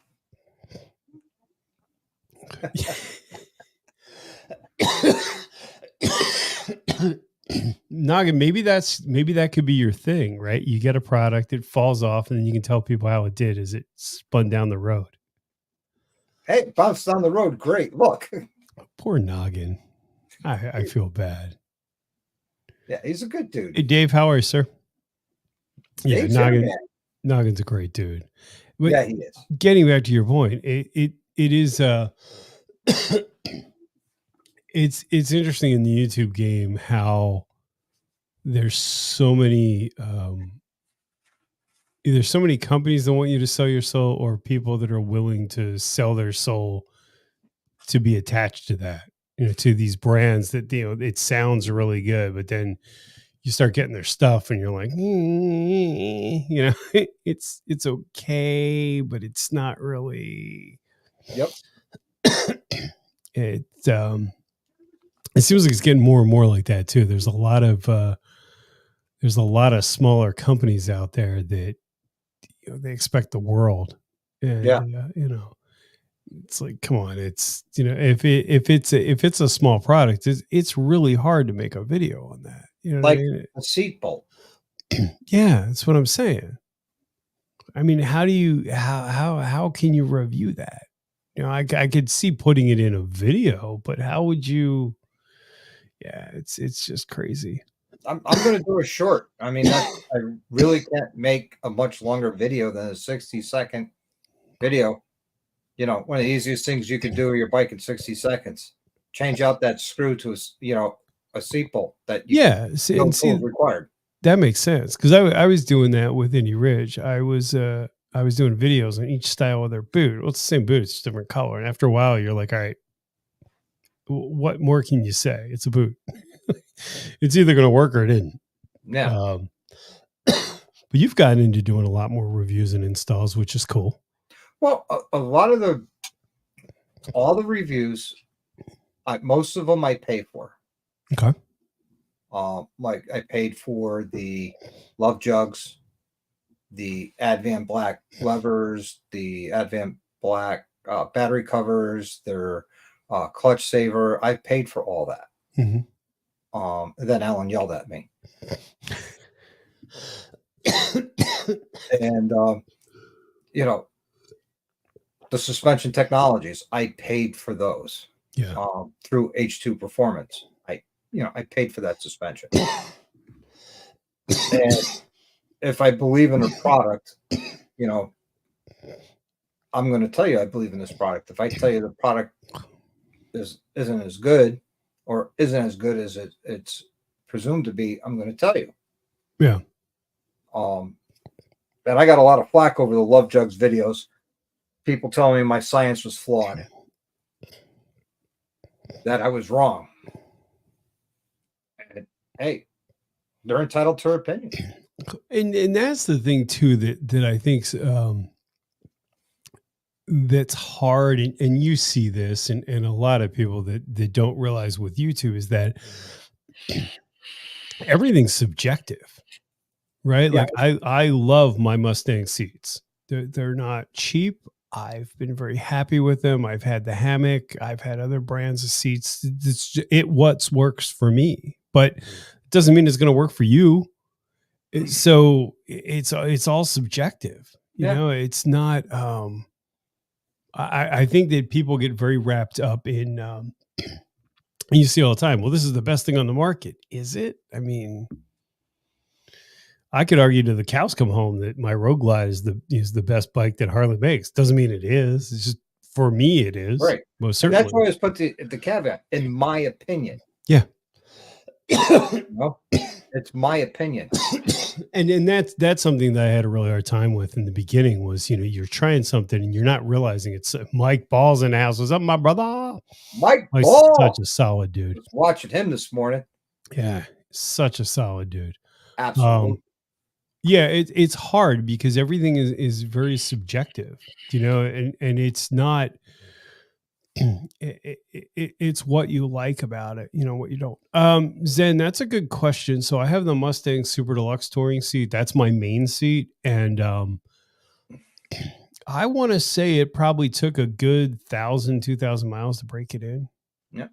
But I'll tell you what, it's worth.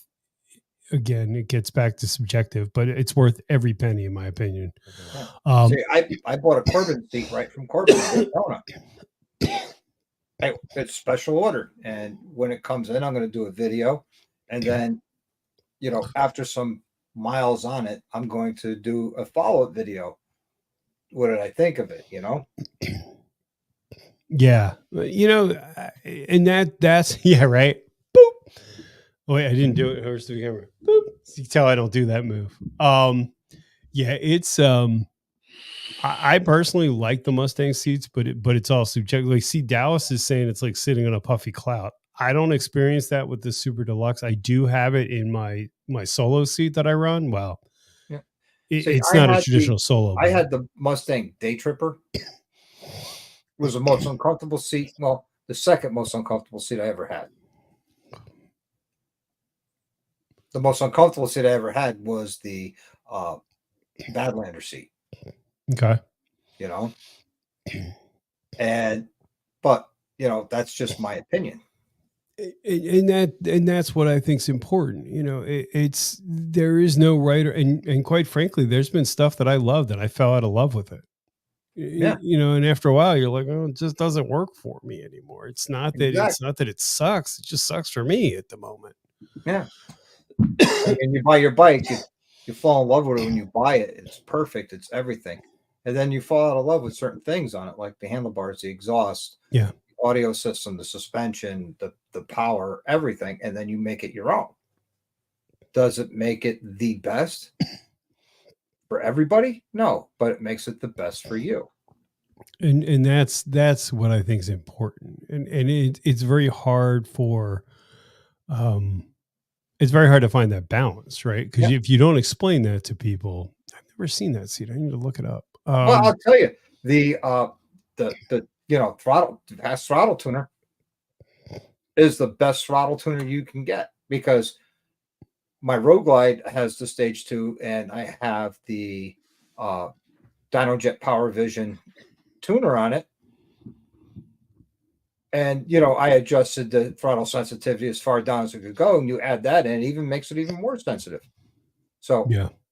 and they work with the new 24s where, you have your different ride modes where it adjusts your throttle sensitivity. It works even with them. That's cool. To me, that's the best product. I know he was doing a demo and I couldn't make it that week. Or maybe that was the that was the previous product. I'll stand down from that comment. But yeah, it becomes a challenge because everything is so different. Yep. I know it's just really hard to figure out what works and what doesn't. Yeah. Like this, Mike Ball brings up Saddleman. I have a Saddleman Step Up on my Softail. It's a great looking seat. If you're stunt riding, it's a great seat for that. But if you want to ride the bike, it is not a very comfortable seat. It's more comfortable than the stock seat, but it's not a very good seat for long distance, in my opinion. Yeah. And I'm talking long distance being, 45 minutes to an hour. That's how my solo seat is. It's extremely comfortable, but it's a softer seat, so it's not going to be what you want for a longer ride. Right. Again, it's subjective, Yeah. Yeah, you guys need to go ahead and sign up for subscribe rather to Mike's channel and check it out. It's he's a fantastic channel. Mike, can you put your link in the side chat? Noggin, can you approve it if it when it comes up? And if it doesn't, and also his Instagram channel, because he puts out a lot of positive vibes. He does on his Instagram stuff. Some days that's all you need to hear is someone giving you some positive words of encouragement. Yes, and that's PMA is a huge thing. It's you couldn't, Mike, I got to talk to you about something. That reminds me, because Mental Health Month is coming up and I've got a huge guest booked. I want to, Mike, we have to talk about that if you're interested. But no, I think it is. And there's somebody that's using the platform for a lot of good. There's so much hatred on fucking YouTube anymore. It's crazy. It's everybody's conspiracy theories and it's this and it's that. I turn that stuff off. I don't want to hear it. And that's how I've gotten way too much drama. There are so many channels that I used to follow that I just gave up on because there's no positivity to it. Yeah. And it's a shame because you see channels that have exploded, but they're exploding in a way that's very negative. And to me, that's just not who I am. Right. Yeah, I'd rather be mildly successful and be me than turn on this thing. I mentioned it late in my live last night that I was subscribed to this channel and I enjoyed this content, but this one creator said, I don't respond to every comment. I only respond to the comments of people who subscribe to me. And I was like, wow, that's pretentious. Yeah. And at that point, I just unsubscribed. Yeah, it's weird, and I've been thinking about this a lot, and it's there's something really fucked up in society right now where everyone associates the social media exposure. And I'm not even saying like a YouTuber, like somebody posts something on Facebook and like, oh, I got 30 likes or hearts or something. Everyone associates that with their value anymore. And I think that that's such a shame. I mean, there's people that are out there that are crushing it. Mike's a perfect example. You're doing stuff. Everybody, there's this positivity that's out there, but there's so much, obsession with, am I getting enough likes? Am I getting enough views? How come Doc's getting this and I'm not? It's just, I don't understand. It's a shame that that's what our society is becoming. Yeah. And I celebrate everybody, Yeah. When you hit that big subscriber number, first thing I did was congratulate you. Exactly. That's and I appreciate awesome. that. You know, when XAN broke 200 subscribers, you know, he was happy about it, and I celebrated it with him and congratulated him. That's awesome. And You know, see, that's how we should be, right? We should all be supporting each other because everyone is at a stage, right? You can either you're going to start out or you're longer in your career. And I saw that with Cycle Fanatics when him and Robert Simmons were in that Harley video. There were so many people that were hating on him because they were in that video. I'm like, dude, like at the end of the day, they're still one of us, right? They're not. I mean, I'm not going to be them. I'm never going to be that. But right? that doesn't mean that you never know, right? On the who knows, right? I've managed to get things that I didn't think were possible, and that doesn't mean that they're huge, but it's just it's perspective. I saw that and I was like, hey, I've met him and Yeah. I've met him. That's cool. They got to do that. Maybe one day I could get there. If not, if it happens, it happens. If it doesn't, it doesn't. But I Yeah. was happy for them that they had that opportunity. And they had it again this year. I think they went out to Vegas or something. And the same thing with Riding the Ozarks. Went Yeah. out to Vegas and did that thing with Harley. And that's awesome. Yeah. And that's the thing, right? So when you started out on YouTube, did you expect to be hanging out with Custom Dynamics or all these other companies and sorry, Advan? That's something you probably thought about, right? But the opportunity came to you and you're embracing it. I think that's cool. I mean, Brian Clock sized both my windshields on both bikes. I remember you saying that. He's such a great dude. He is. He's awesome. And he's sitting there saying, dude, I didn't have the yellow headlight yet, but he's looking at the black and gold. He says, you need to do a yellow windshield. I'm like, I don't know. I'm not really into the colored windshields. I was thinking more tinted, because it's a black bike. He goes, trust me on this. I'm like, all right, fine. Put it up. Let's take a look. He put it up. I said, shut up, take my money, put it on. Yeah, he makes really good stuff. I've seen some of the Black Mirror episodes. They're interesting. Yeah. And I watch the Diamond Effect every Thursday morning because they do their lives Wednesday at 8 p.m. And my background, I'm really interested in that, Mm-hmm. That's really cool. I mean, I think that it's great when you see somebody like Mike and yourself and other people that are trying to make a difference. I think that that's really important. Yeah. There's just too much.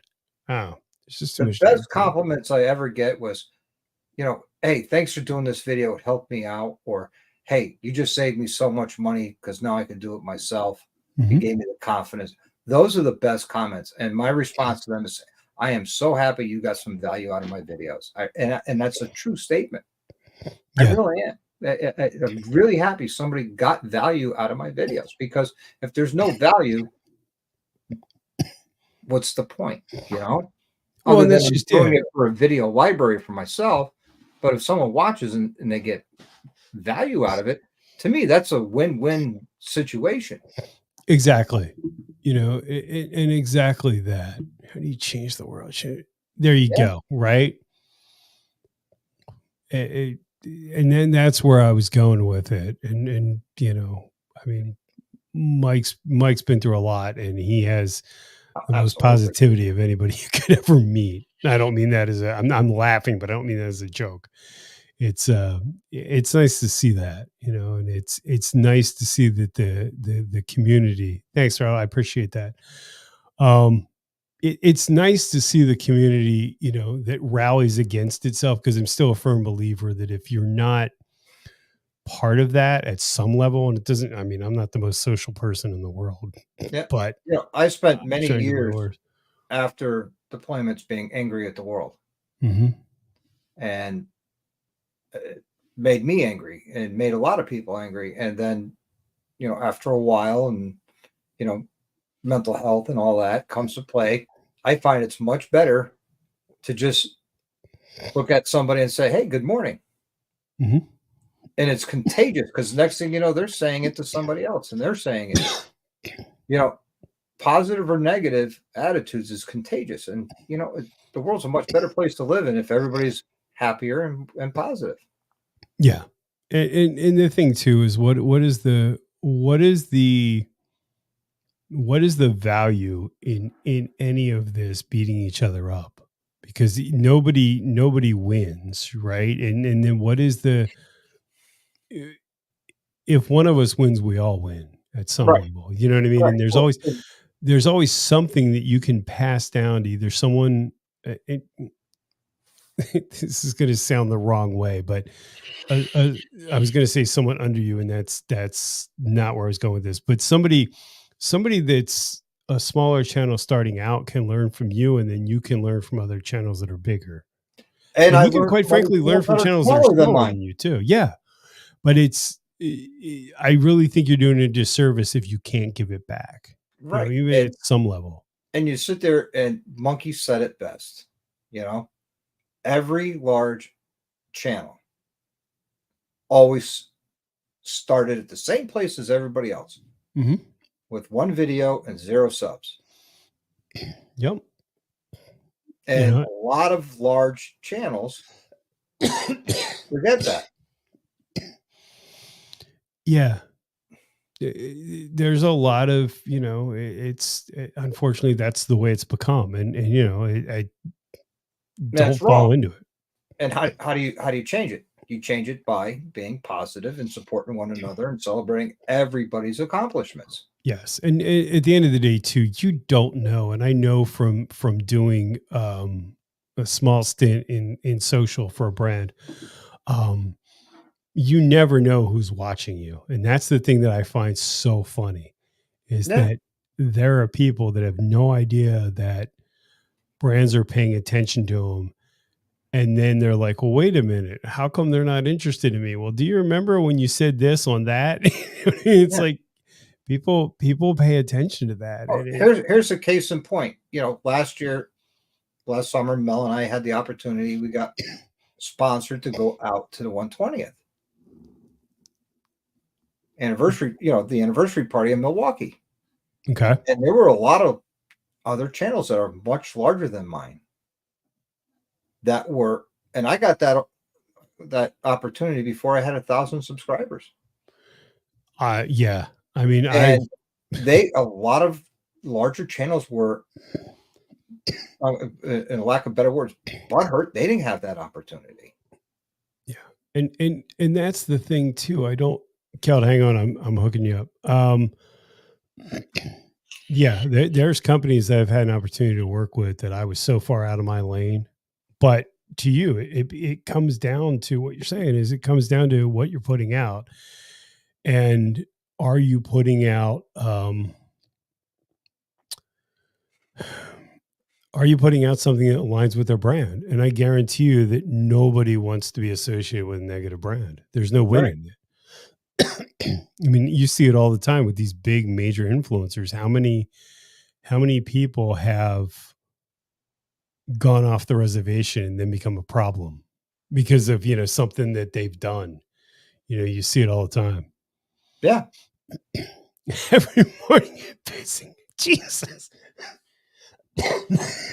Noggin, what is up with you? Mike Ball, would you call Noggin and just give him some positive mental attitude, please? That's one dude that I really never heard him say anything negative. Yes, we give Noggin a lot of shit, but I got to tell you, you could not find somebody better of a person. No, just such a good deal because he loves his bike, and you know what? That's awesome that he loves his bike. Yeah, that's a good point. Digital creators are not real. Well, and that's the thing too, right? Because it's once money gets involved in stuff, it becomes a train wreck. Yeah. Well, not a train wreck, but if I went out and did a video and I completely trashed the Road Glide or trashed a product, I know the viewership's there, but is that what I want to portray? No. I've only once or twice I've done that, but that was just more out of brand frustration than, trying to prove a point. Yeah, I've done videos that I refuse to put up because my natural reaction was not positive. Mhm. You know, that I'm like, you know what? I'm not going to put this video up because, you know, all my videos are raw, uncut. Mhm. My editing is I trim the fat in the front and the back of it. And, you know, I'll trim out a lot of repetitive steps and that's it. So, you know, it's just raw and uncut, real. And sometimes my natural reactions, I sat there and look, you know, installing a product or took a bike for a ride and my natural reaction was not good. I'm like, I'm not going to put that out because that is so negative that I don't want to be known for trashing this one product, whether it was a motorcycle or an accessory or a part. Yeah. The only video that I put out that I would say was strongly negative in spots was from a company that wouldn't let it go. It was 3 times a day, I kid you not. "Well, where's the video? Where's the video? Where's the video?" And they just caught me on the wrong day. Like, you know what? I was trying to talk myself out of doing this, and you're pushing me. Well, you're gonna get what you get. I mean, I wasn't brutal, but I was very honest, and I was like, "Look," Yeah. and then it was like, "Well, we're sorry you didn't like it." Well, then I shouldn't have done the video. You kept pressing me about it, you know? But it's a double-edged sword too, right? Because I don't want people to think that I do think that there's value in picking something apart and finding what could be better, but I don't think it's value to go full negative. But there are products on the market, and I have a review coming up where I don't think it's a bad product. I just don't think it was thought out. You know what I Mm, mean? Like it may be good for somebody, but there are some design flaws in it that need to be addressed. But it's also at a price point that's not. There's some leeway, right? Because if you're not spending all the money, right.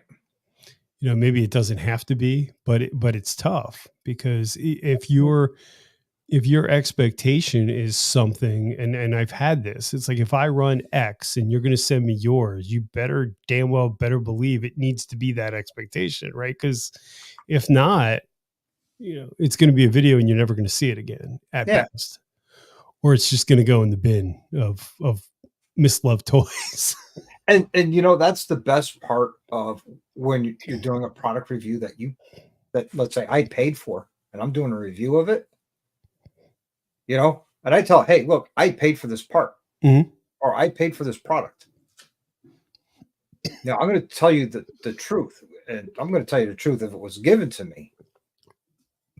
You know, I only want to work with companies that I know put out a good product. And some companies like that Loyo headlight, never heard of them. I told them, look, I'll do the video. I'm going to be honest. If I don't like your headlight and I think it's garbage, I'm going to tell you. Yeah. You know, and I even said, you know, is there better headlights on the market than this? Absolutely. This was given to me, and but for the price point of the headlight, it's a good headlight. Yes. I And, think it and was like under $300 for the headlight for a Road Glide. that's a good deal. So you're getting your money's worth. Is it the best thing on the market? No. Is it the worst thing on the market? Maybe, maybe not. But for the price point, it's a good product. And that's where I think that the value is, right? Because everything's relative to a price point, right? Like I have a showy helmet, or I've had Schuberth and other helmets. Those helmets aren't going to compare to the HJC that I started with. Right. But that doesn't make the HJC bad. No, It's just it's a different thing. you get what you pay for. And that's where I don't think too. I don't think that there's value in trashing a brand on the way out. You know what I mean? No. Like I've switched brands and I don't see the value in it, right? Because what you're experiencing may be different than what I'm experiencing. It's just Yep. that we've moved on. Do you know Yep. what I mean? There's no um the, everything's subjective. Do you Yeah. know it's really it's really hard because we all have products that we love, and then you have somebody that's like, oh, I hate that thing. Okay, well, Yeah, there are sorry. people that are pro custom dynamics. I'm one of them. I like their product. I think it works great. They have a great warranty. They're easy to deal with when there's a warranty issue. I only had it once, and a great product. But there are people out there that hate custom dynamics. That says Ciro's better or Eagle Mhm. Whites are better. Yeah. Are they better? No, they're different. Yeah, that's where I think the value is. Do you know what I mean? Because especially like with apparel, boots, gloves, jackets, it's all relative to what works for you. Yeah, I You was know? last year. I had the idea when I was down in Daytona, and I talked to a lot of different handlebar manufacturers. I wanted to do a review of handlebars, and they were all on board. And they're like, "Are you going to install these?" I says, "No." Then how are you going to review them? I said, "It's going to be a construction review." I have a lighted borescope that I'm going to send inside so we can see the welds on the inside. Um, look at the fit and finish of it and price point. Thanks for hanging out, Dana. You know, and they were all on board and like, yeah, let's do it, let's do it, let's do it. And then when it comes down to, okay, hey, when you're going to send me this product so I can do it, and I'm not going to keep it, I'll send it right back if you want it. And they all of them, nope, don't want to do it. Yeah. And I was like, well, what are you afraid of? I was going to put a lighted borescope up your handlebars and take a look at the welds on the inside. Well, and that's the problem too, is that if your product's going to stand up to scrutiny, you then that's a brand you want to work with, right? I Yeah, mean, I at some level I could understand the internals where they're kind of like, oh, all right, now you're going into something that they may not want to address, but at the same time, if the product stands for itself, it stands for itself. You know what I yeah. mean? Like I I had don't, one I had one company sat there when I pitched it to them, like, nope, my product does just fine on its own. I don't need it. yeah, Okay. I'm sitting there going, well, right then and there, it tells me he's afraid to put his product up against anybody else, you know, but that's fine. They don't have to say yes. it's amazing too. There's a couple companies that I've reached out to that have given me that answer. They're like, well, we don't want to be bothered. Okay. Or it's like a very snarky reply. And you're like, dude, all you had to do was say no. You know what I Yeah. mean? Or you don't need to be like freaking damn near combative about it. Or don't respond, right? It's the whole positive versus negative. If you don't want to respond, don't respond. I can appreciate that. Well, I would rather have a responsive thank you, but no thank you than no Mhm. response. Yeah. I mean, we're all adults, right? It's just knocking on enough doors so somebody listens. Yeah. You know? I mean, I'm still looking for people to donate parts Mhm. from companies for this chopper. And, a lot of these companies don't even get back to you. Yeah, I had that issue with the Baggers and Beers ride. There's a lot of coming. They don't even respond to your point. Yeah. I'm sitting there going, look, all it takes is 2 minutes to click reply and say, hey, thank you for the opportunity, but we're not interested. Yeah. I would respect that more than me sending you 3 emails and a voicemail. Yeah, and that's yeah. Well, and that goes back to the whole digital technology thing. It's just too easy. It's just too easy to ignore people, right? Because it's not like the old days where somebody picked up the phone, Yeah. unfortunately, which But really sucks. in every video I do on that build, everybody who donated parts or money, I can't list everybody who, bought a knife Sure.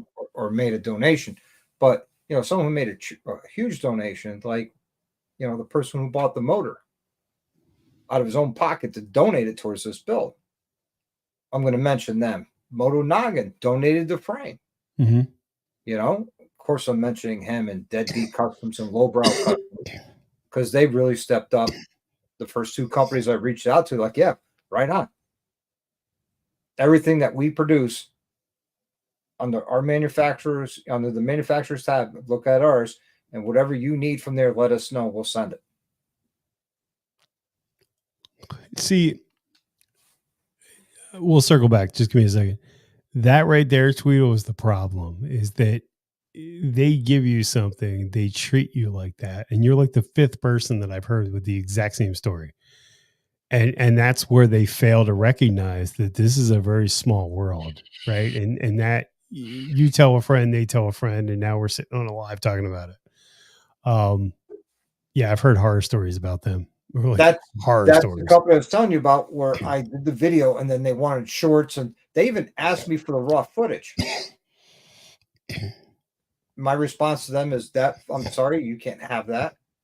I could send you an uneditable copy, but you'll have to purchase the license for it because it is property of Dr. Harley. Mm-hmm. And they're like, "Oh, okay, no problem. I understand." Because I don't want someone to take my footage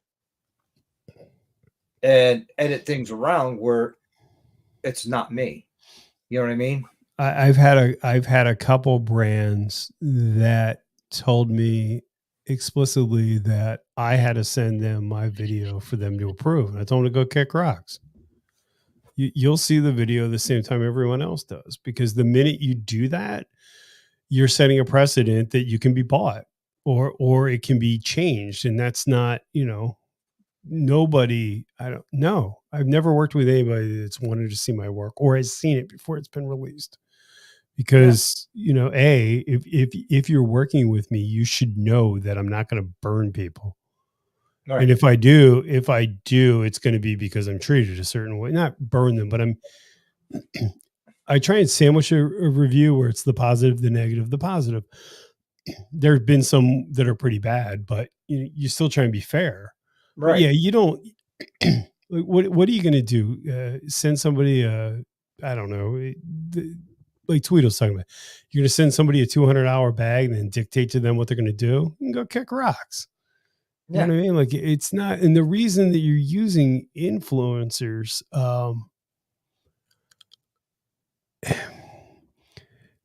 the reason that they're using influencers is that they want a return on their money, but the return's lopsided a lot of times too. Anyway, we're getting on a tangent, but so you were saying about Jesus, sorry, I got a soapbox there. It's just, your polish is great. There's nothing to be nervous about. And I still owe you a video and I feel terrible about that. I told him when he that will come. I promise.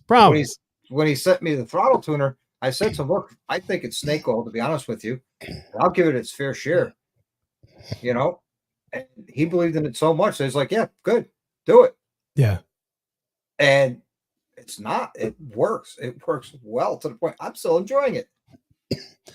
Yeah, and the thing too with that is that's a win, because if it's something you genuinely like and you're going to see it all the time, it speaks without speaking, right? Like you're not going to see, things on my bike long term that I don't like. And if you pay attention to my channel enough and you see something switch, there's a reason for it. I may not make it public, but there's a reason for it. But again, it's the difference between working with companies that are supporting the community and supporting your vision versus aren't. But we all can't be that way. No. And I always believe in being honest, because I think we should all take 5 minutes of our day every day and send Tweedle a message and ask him where the Viking Bags video is. I think he'd appreciate that. Please don't do that. Tweedle's a nice guy. It was just a joke. I'll do it. No, don't.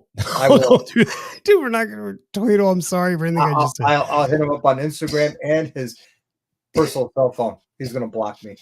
I had a company send me one of those Apple CarPlay screens for your car, and it was terrible. It just didn't work. And I said to them, "Look, I'll send it back. I don't like it."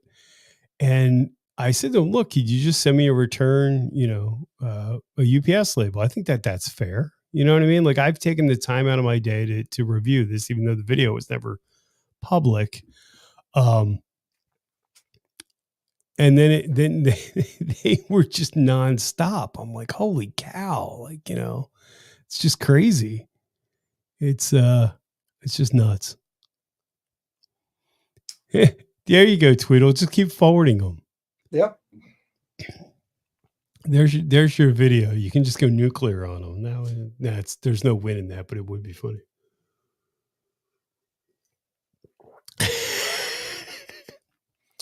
Tweedle's going to wake up tomorrow morning and be like, fuck these guys. Oh, see, Tweedle, I'm sorry. What I meant to say is Moto Noggin would love to hear from you every day about how much you love his Sportster. I tell you, he did a beautiful job on that Derby cover. Who did? That he did for Big Mike. Unfortunately, it didn't fit. It didn't fit. Why didn't it fit? Because it was for a twin cam, not a Milwaukee 8. Oh, okay. So, hey, it is what it is, Yeah.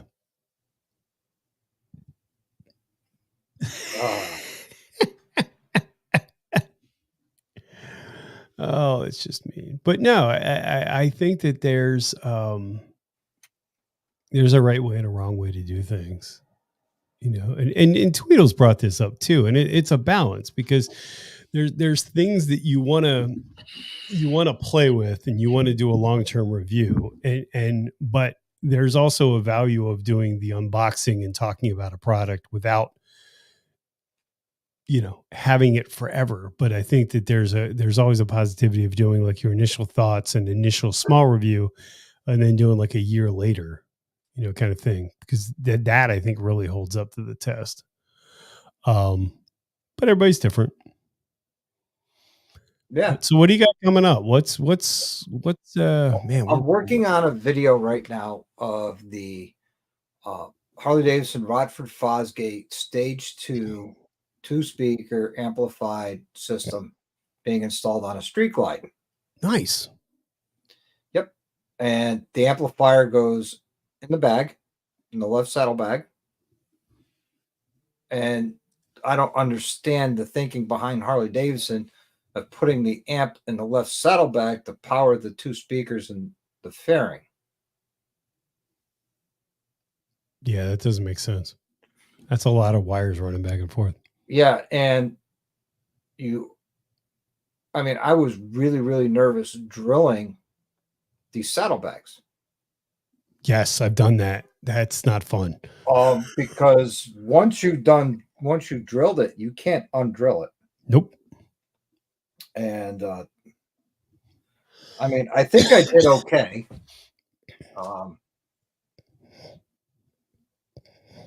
There you go. That was good. I think I did okay. And there you go. Light adjust. That's the inside of it. So, I'm working on that video. I had some challenges. One of the boxes with the speakers, because there's a left and right speaker, the way the tweeters go. They go towards the center of the batwing, your tweeters and your mid-range.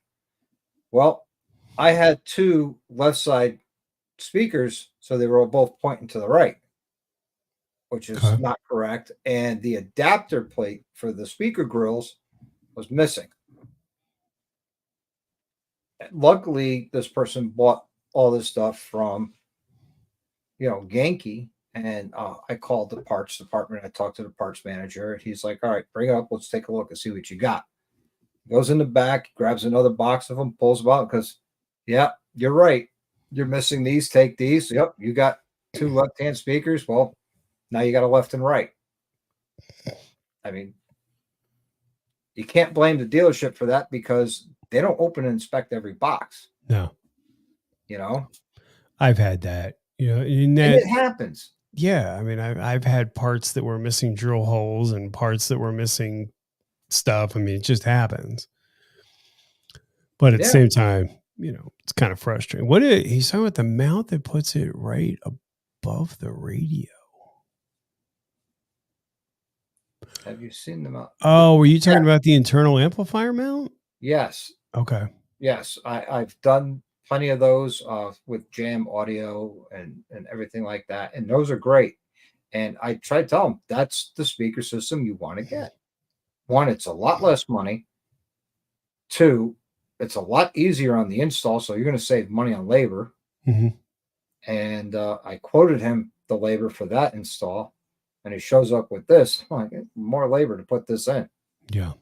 Because now I'm drilling holes, running wires, it's a lot more work. So you're going to pay for the labor. I don't work for free. I'm sorry. I could see that. Well, and that's a lot of work. I mean, well, you'll see this. I mean, well, it's easier for you. You have a lot more experience and you've got a lift, and Tweedle's done this. You put in those ProGlow lights, man. That's no joke, right? Because you got cables everywhere. Yeah. It's going to take up time, and good cabling is here's hard. the secret.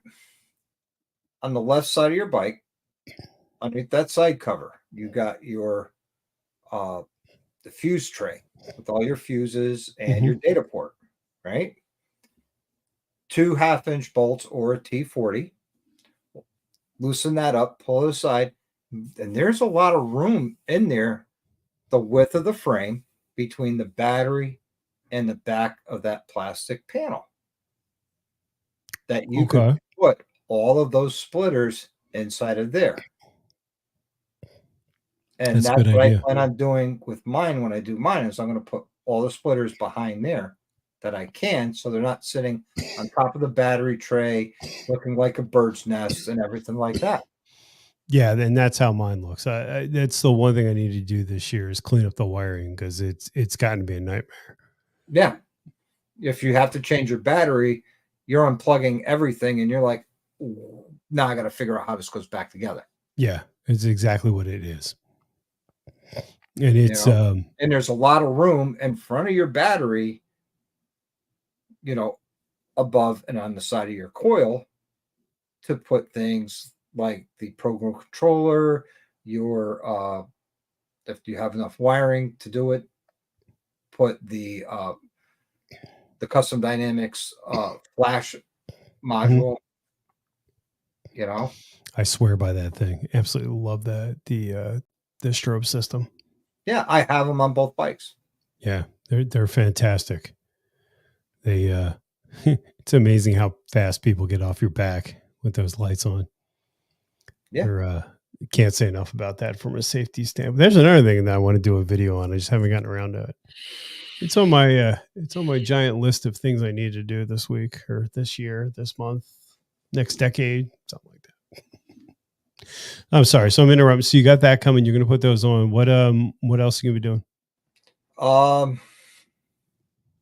That's all I got in the shoot right now. Okay. I put up videos as work comes into the shop. I know when I get the roller back from Atomic Cycle Works, I'm going to go up there with the camera, first reactions of the seat, which is going to be a nice seat. It's a milk chocolate brown ostrich hide. Nice. And we were going to go, I was thinking, the actual leather ostrich hide.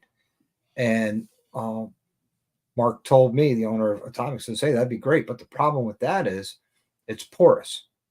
So when it gets dirty, that nice chocolate brown will become black and will never be chocolate brown again.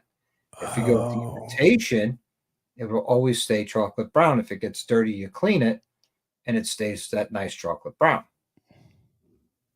So I said, okay, we'll go with the imitation. This way it'll look good all the time. Yeah, it's a show even bike though versus I'm a real not bike.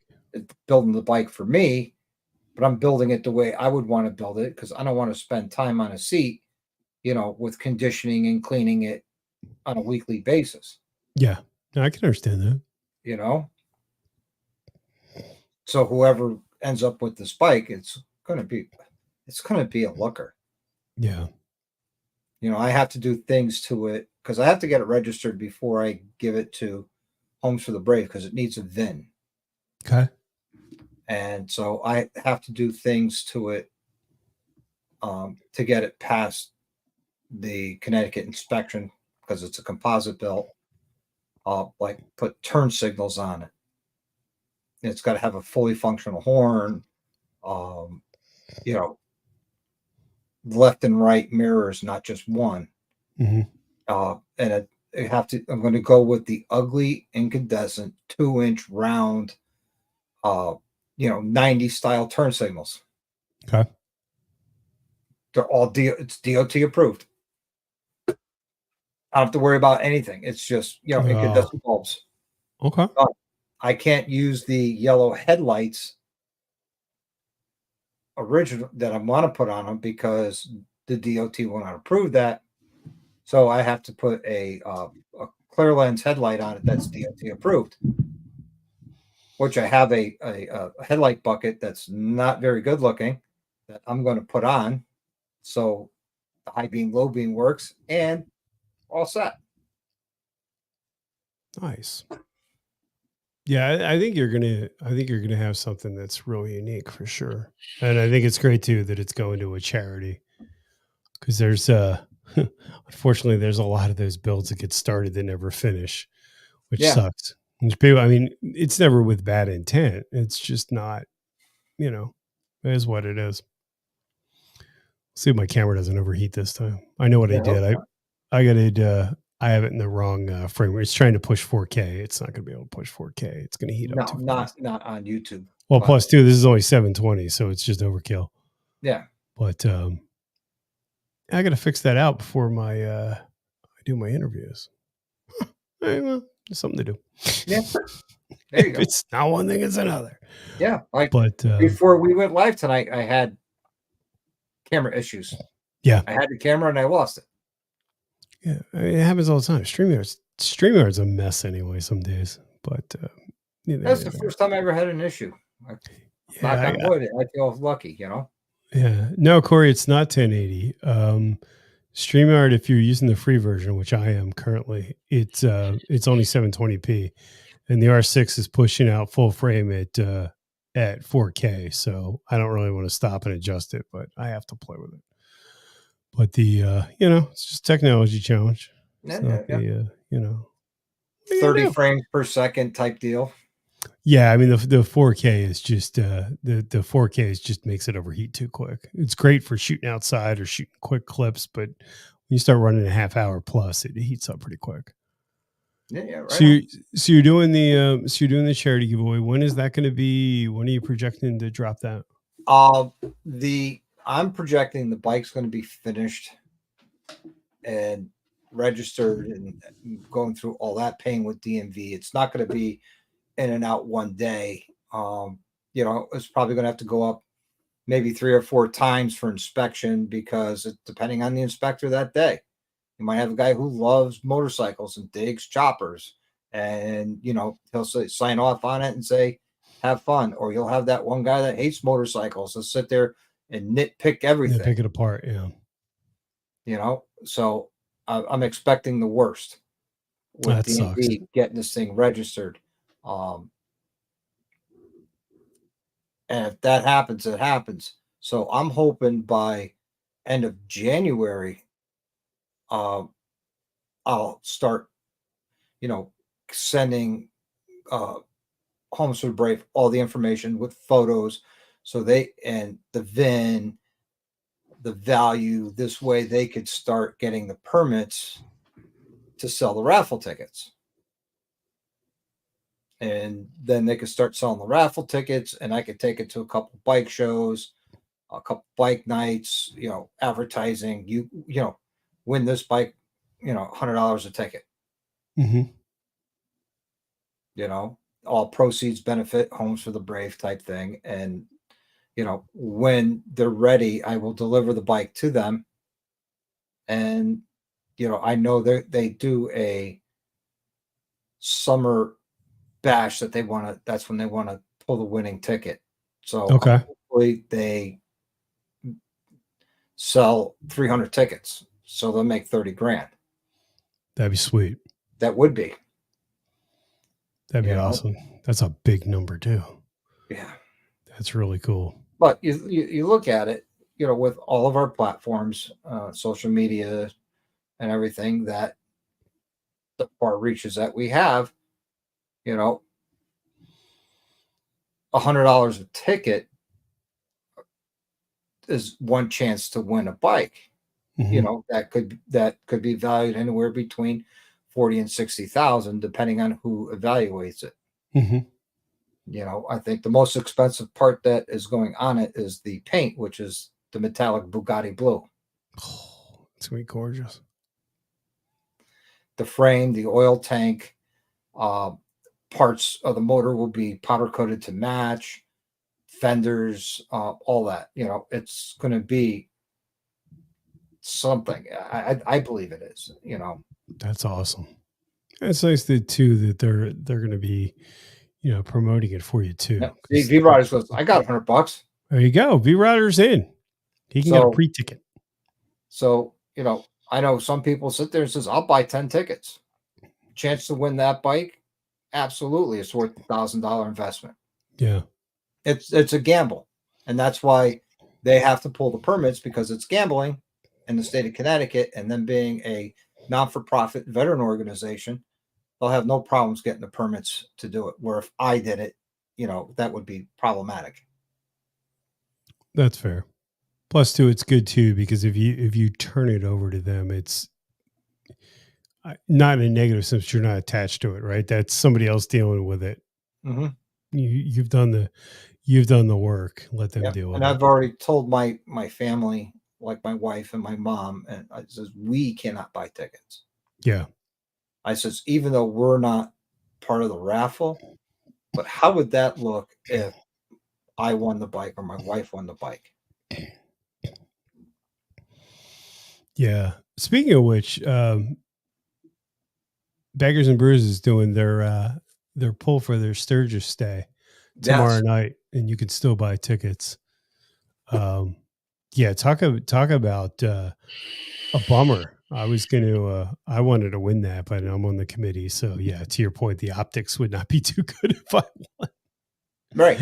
Hey, look, I won. Cool. So I'm building my dream bike and I'm giving it away. That's awesome. But You're I'm giving helping it your away fellow to vets. a phenomenal cause, and they take in homeless veterans, Oh, give them a place to live, help them clean up their lives, help them find jobs, and then help them with their budget and help them get into an apartment. yeah. I mean, how? I mean, to me, that's a win-win. I'm giving up my dream bike to help my fellow veterans. Sure.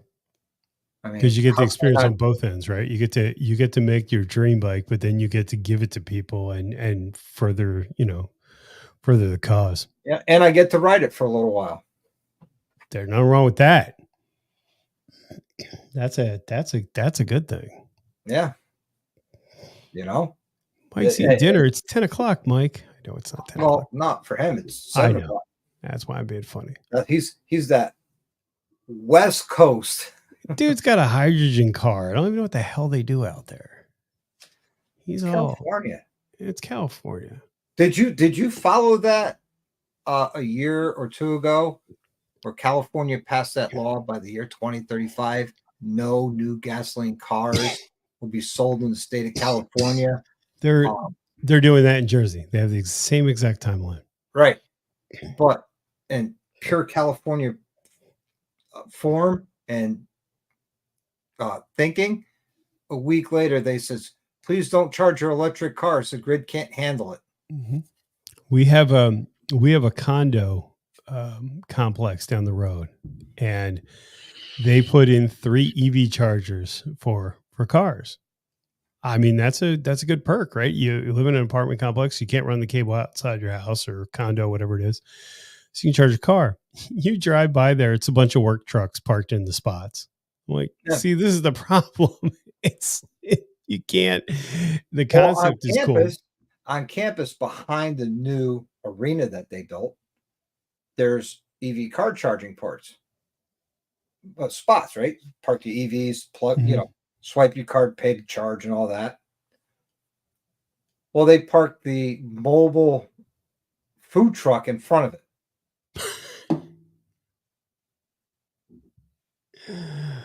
Oh, Jesus. You can't make this stuff up.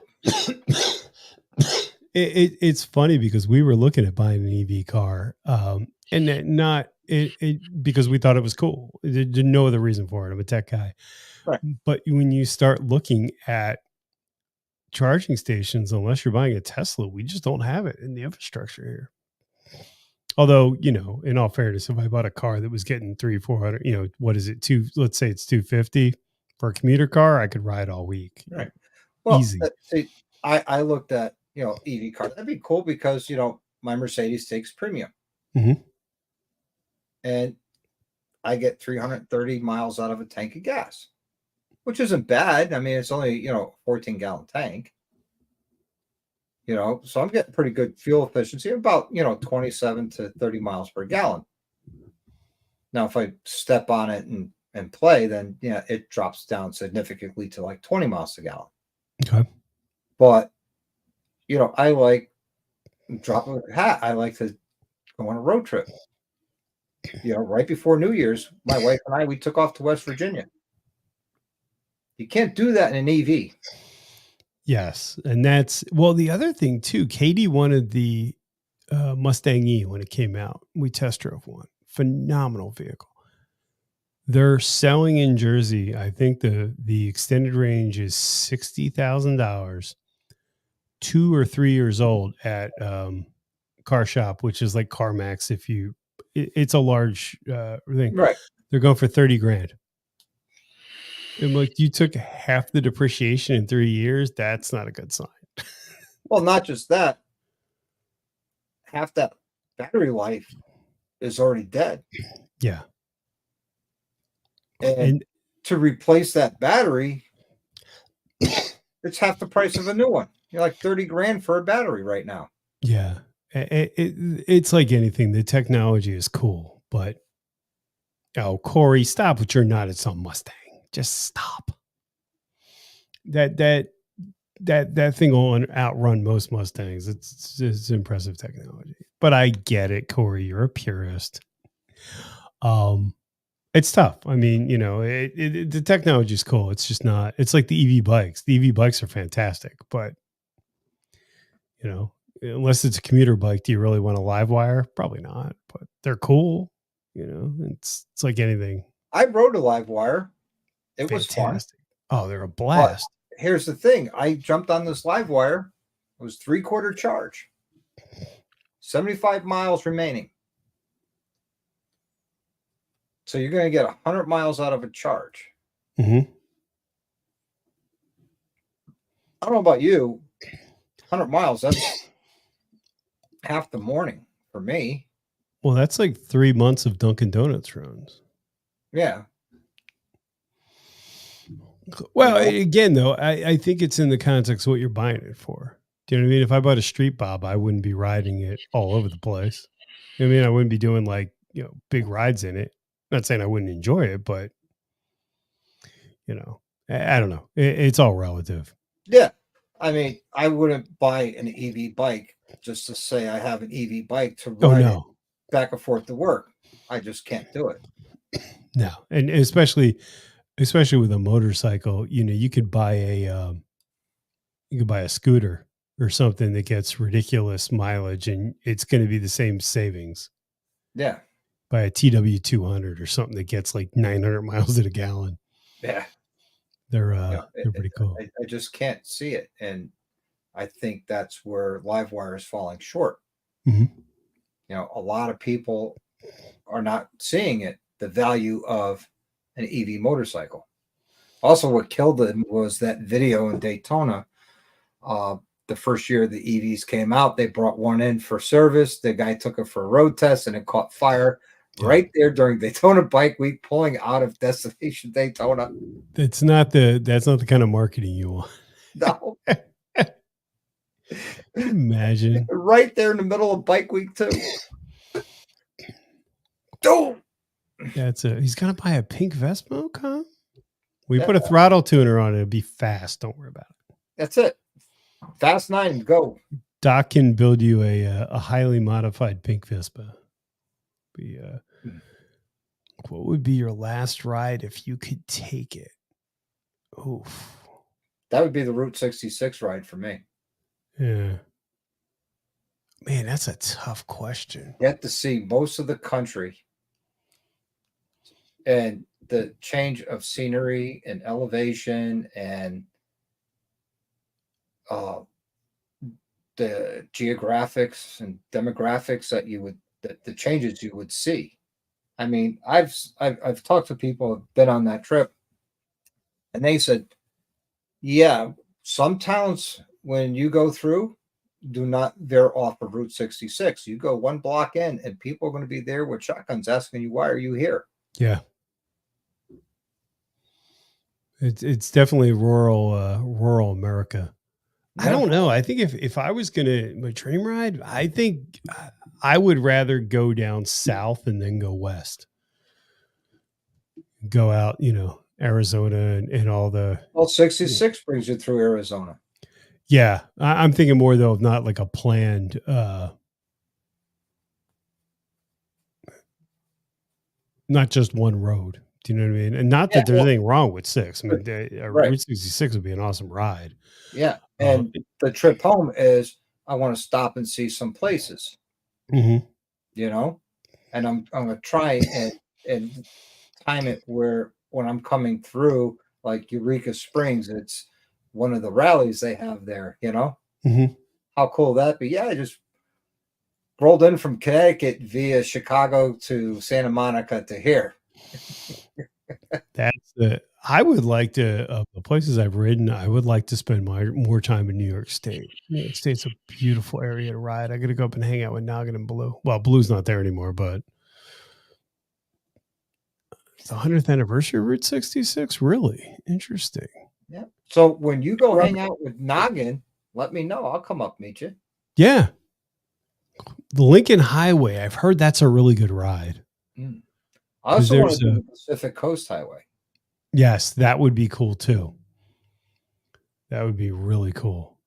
I could, there's definitely some rides out. We, at least in Pennsylvania, they have PA Route 6. That's a nice ride because it's through a lot of, it's obviously not on the scale of Route 66, but it's a lot of kind of has-been industrial towns and like really small, what I would phrase as like the towns that made America. Yeah. And those rural communities, I love that. It's kind of cool to go through these old steel towns and stuff like that. A ride I really want to do, and I'm probably going to be doing it soon, within the next 5 years being soon. I want to ride up to Bar Harbor, Maine, jump on the ferry to Prince Edward Island. Okay. And ride Prince Edward Island. Okay. I wanted to go into Canada and ride, and of course it was locked down when I went there. But yeah, I could see. Hold on, I gotta get it on the map because I was talking to a friend of mine about this, and they like the idea. Is take a ride up to like Niagara Falls. Yep, that's where we were, and ride around. What is that? Lake Ontario. Yeah, one of the Canada side, and then go all the way around, and then over and back down around to Rochester, and then come home. I think that'd be a really cool ride too. That would be cool. One of the very early episodes of Beyond the Rider I did was with this woman Angie. I'm going to screw her name. I want to say it's Sandoval. She was born with a disease where she only has one arm, she only has one arm, and she rides and that was the thing when we were up there. I was going to try and get into Canada and ride with her, and we couldn't get there. I was like, damn it. Yeah, I've heard it's a beautiful country to ride. And Noggin was asking anybody's going to Americade. Well, Noggin, you never know. I might show up. I thought you hated Americade. I do, but if Noggin's going to be around, well, I could always go up any other time. I kind of feel like that's not a selling point, though. But to go spend the day and hang out with Noggin? Absolutely. Yeah. Okay. I'll mess with you, Noggin. No, He knows that some great roads out there. He took us out to Lake Placid. We saw the ski jumps, the bobsledding area from that the would have been Olympics. cool. I was trying to talk Noggin to take his sports arrest down the ski jump. I said, "You could do it. I think I have faith in you." I mean, it's got to be smaller than a pair of skis. Well, you know what I found out though? The ski jumpers cheat. How so? There's tracks their skis go in on the jump. From the Oh, top okay. all the way down. I never knew that. I was like, that's Interesting. cheating. Yeah, I thought that they is were just cheating. good at going straight. No, they're being held straight. Huh, I didn't know that. That's interesting. That's very interesting, actually. Yeah. Huh. See, you hang around, you learn all kinds of shit you didn't need to know. Yep. And you know, that was a great day. I mean, I rode that whole day. It was like 530 miles start to finish. Nice. And you know, we That's a hung good out day. up there with Noggin and Blue and two-wheel therapy. Corey was there, Rhodey was there. Well, all Rhodey- stand-up guys. Oh yeah, I mean, Roy's the Road that's up there was there. I think I said that right. And it was a great time. You know, there were 7 of us and 6 cameras running, and I'm like, I didn't bring a camera. Yeah. They're like, why not? And I says, there's 7 YouTubers here. I don't need to bring a camera because everybody else is videoing it. Yeah, and I still struggle with that. You know, as much as I would like to do more like destinational riding. Frank and I were talking about that, and I want to film. I still feel like you put that camera on, it just takes it away. And yeah, But- I tried motovlogging. One, I'm not very good at it, and I know you get better with practice. But it's really hard to talk to yourself while you're riding about you know, the ride and all that. And then I also found out doing it, it takes away me riding. That's my time. It does, and that's sort of the thing that I've realized, that it's not bad if you're going to shoot like, hey, I'm going to one of the rides I want to do this year is I want to go out to the Flight 93 Memorial in PA. And, you know, it'd be cool. You know, I want to get some footage of us leaving and riding a little bit, but then, you know, it's more the destination. But yeah, I can't really. I mean, John, Road Reality does a great job of it. It's just not my thing. Yeah, he does. He does a great job with the motovlogging. He does a great job with his editing videos. I mean, the guy's gotten more about editing than I'll ever learn. Yeah. You know? I guess it really works, but on the flip side of that, the install videos are great, and they're fun to do at some level, and it's a win as far as exposure. But then, you know, then you're out not riding, so it's a double-edged sword. You know what I mean? Like, I don't. Well, I'm always working in the garage anyway, so yeah. See, there's a win. Do you know what I mean? Because you're takes working the job longer to do. Oh, hell yeah, it does. What was it that I put on? I had put on something on my bike that I had already had on the other bike, so I didn't need to film it. I forget what it was, and I was like, man, this is actually really nice. Just be out here having a beer, doing what I'm doing. Yeah. There are times I'm like, this would be a cool video to shoot, and I get out there with the GoPro, and I'm sitting there going, you know what? I'm just going to keep the music going and just work and enjoy working on a bike. Yeah. That's some of the things that I have to that I really want to work on and get away from. You know, it's cool doing the installs and stuff, but it definitely takes away from the fun of it. Do you know what I mean? Because then it's like you said, it takes a 2 hour, it takes a 20-minute job and makes it 3 hours. Yes. And that's just on the front end of it. Mm-hmm. But, you know, we have our thing. Yeah, but, you know, things like, you know, when I was working on that Road Glide 3, doing the handlebars, doing the shocks and mufflers, you know, that was, not a lot of videos out there on the Rogue Glide 3 doing that stuff. Mhm.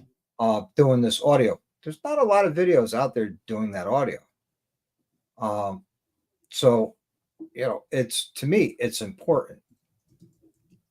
And now I'm going to be, when I edit this video, I'm going to edit it 3 times. I'm going to be doing it in Filmora, DaVinci Resolve, and my video proc vlogger I've been using this whole time.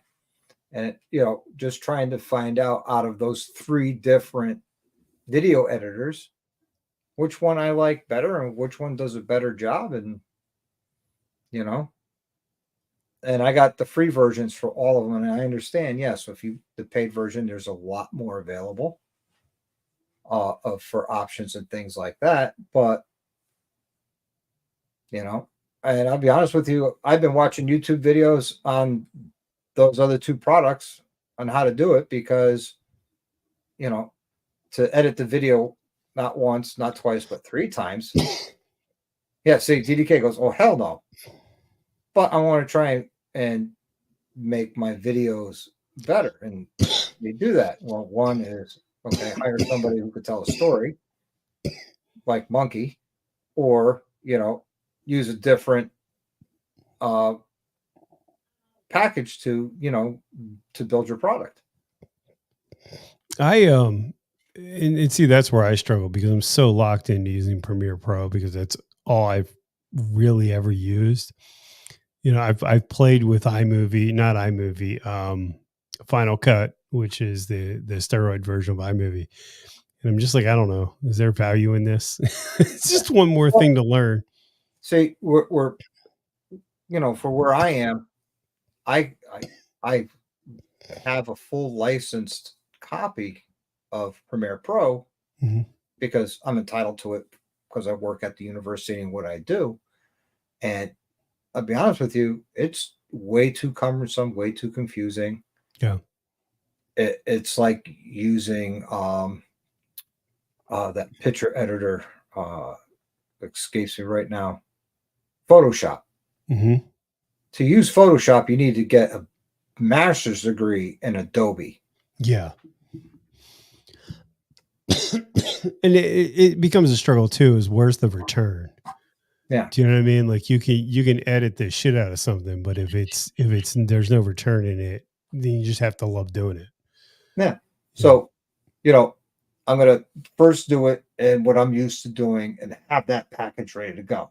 Mm-hmm. And then I'm going to take the raw footage and do it in Filmora, then take the raw footage and do it again in Filmora and DaVinci Resolve, and see side by side which is the better product.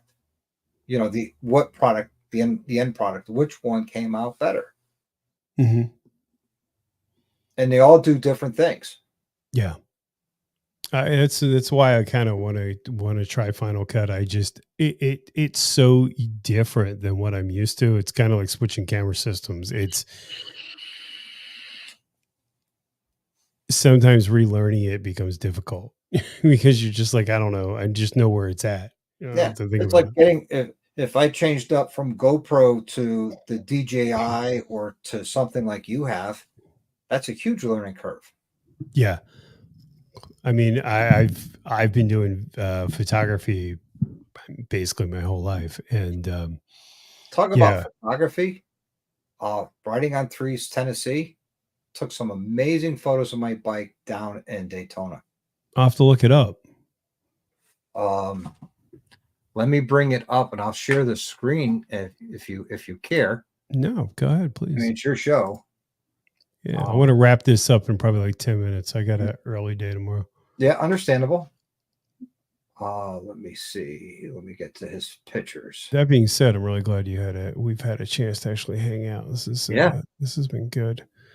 Settings, no. Present, that's what I want. Share screen. I'm selling feet pictures. Can I put them on your site? Absolutely. So that's one picture he took. Ooh, that's pretty. That was another picture he took. Oh, I like that. Yeah. He took that photo. Very nice. And that photo. You know, he does some beautiful work, and just want to, you know, give light to him on doing that. I mean, That's great. talk about an eye to do it, you know. Yeah. Hey, Mike, I'll definitely catch up with you over the next few days. I'm trying to do, I'm doing some big things for Mental Health Month. So you're the guy to talk to on that. So love Mike's positive attitude, man. So much Absolutely. positivity. Much So love, much respect to Mike Ball and everybody else in the side chat, you know. Yeah, you guys are all amazing. So we'll end it with you, Doc. I mean, we talked about your charity bike, but plug it away, sir. Where can people find you? What can they do? Blah, Well, I could blah. be found on YouTube. It's Dr. Harley. Mhm. I could be found on Facebook. It's Dr. Harley Chop. And on Instagram, which is Dr. Harley 1. Okay. And that's where I can be found. I don't hide anything. If you want to email me, my email's in all my platforms. I'm easy to find and get a hold of. And, you know, I'm just me having fun. There you go. Well, I appreciate it, man. No, I appreciate you having me on, Brian. I mean, it's been an honor. No, it's great. One of the things that I really like about this format, and quite honestly, I've gotten away from it, and I want to get back to more. It's just nice to talk to people and have a conversation. You know, I think there's a lot we can all learn from each other. So that's awesome. Hey, here he is. Who's that? Riding on 3 Tennessee. Here he is. Oh, he just showed up. Look at that. And I just gave him light on the beautiful job he did on his photos. It's like Beetlejuice. No, right on through. There's some really solid pictures, my man. Nice job. Very nice job. Beautiful. I love them. I have them on my wallpaper at work and on my phone.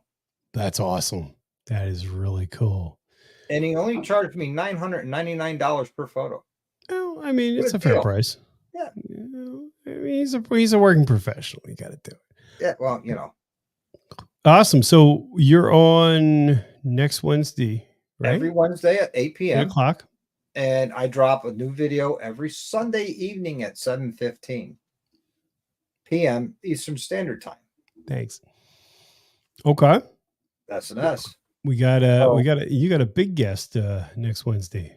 Absolutely. I'm looking forward to it. I'm gonna be working on that thumbnail this weekend, getting that set up and running, and it's gonna be a lot of fun. Awesome. Yeah, I think that's great. I'm looking forward to that. I want to hear all about it. Oh, if you show up Wednesday night, you'll hear all about it. Or if not, you can always catch it on the replay. There you go. That's what I'm looking forward to. So no, I'll be there for sure. Awesome.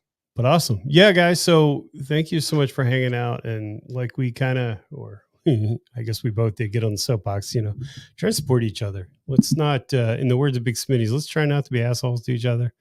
I think there's so much that we can learn from each other, and we're a very small community, and people just need to put their ego aside and learn from each other. So if you can help brother or sister out, do it. And that's good. Doc, hang around for a few minutes if you don't mind. And I will see you guys when I see you. I don't have anything lined up as for my next live, but know that I've got some big stuff in the works for May. So it'll be a lot of stuff and some stuff I'm really excited to release. So guys, thank you so much for hanging out. Please be safe. And always remember, you're not alone. Thanks guys so much. Have a great night. Peace.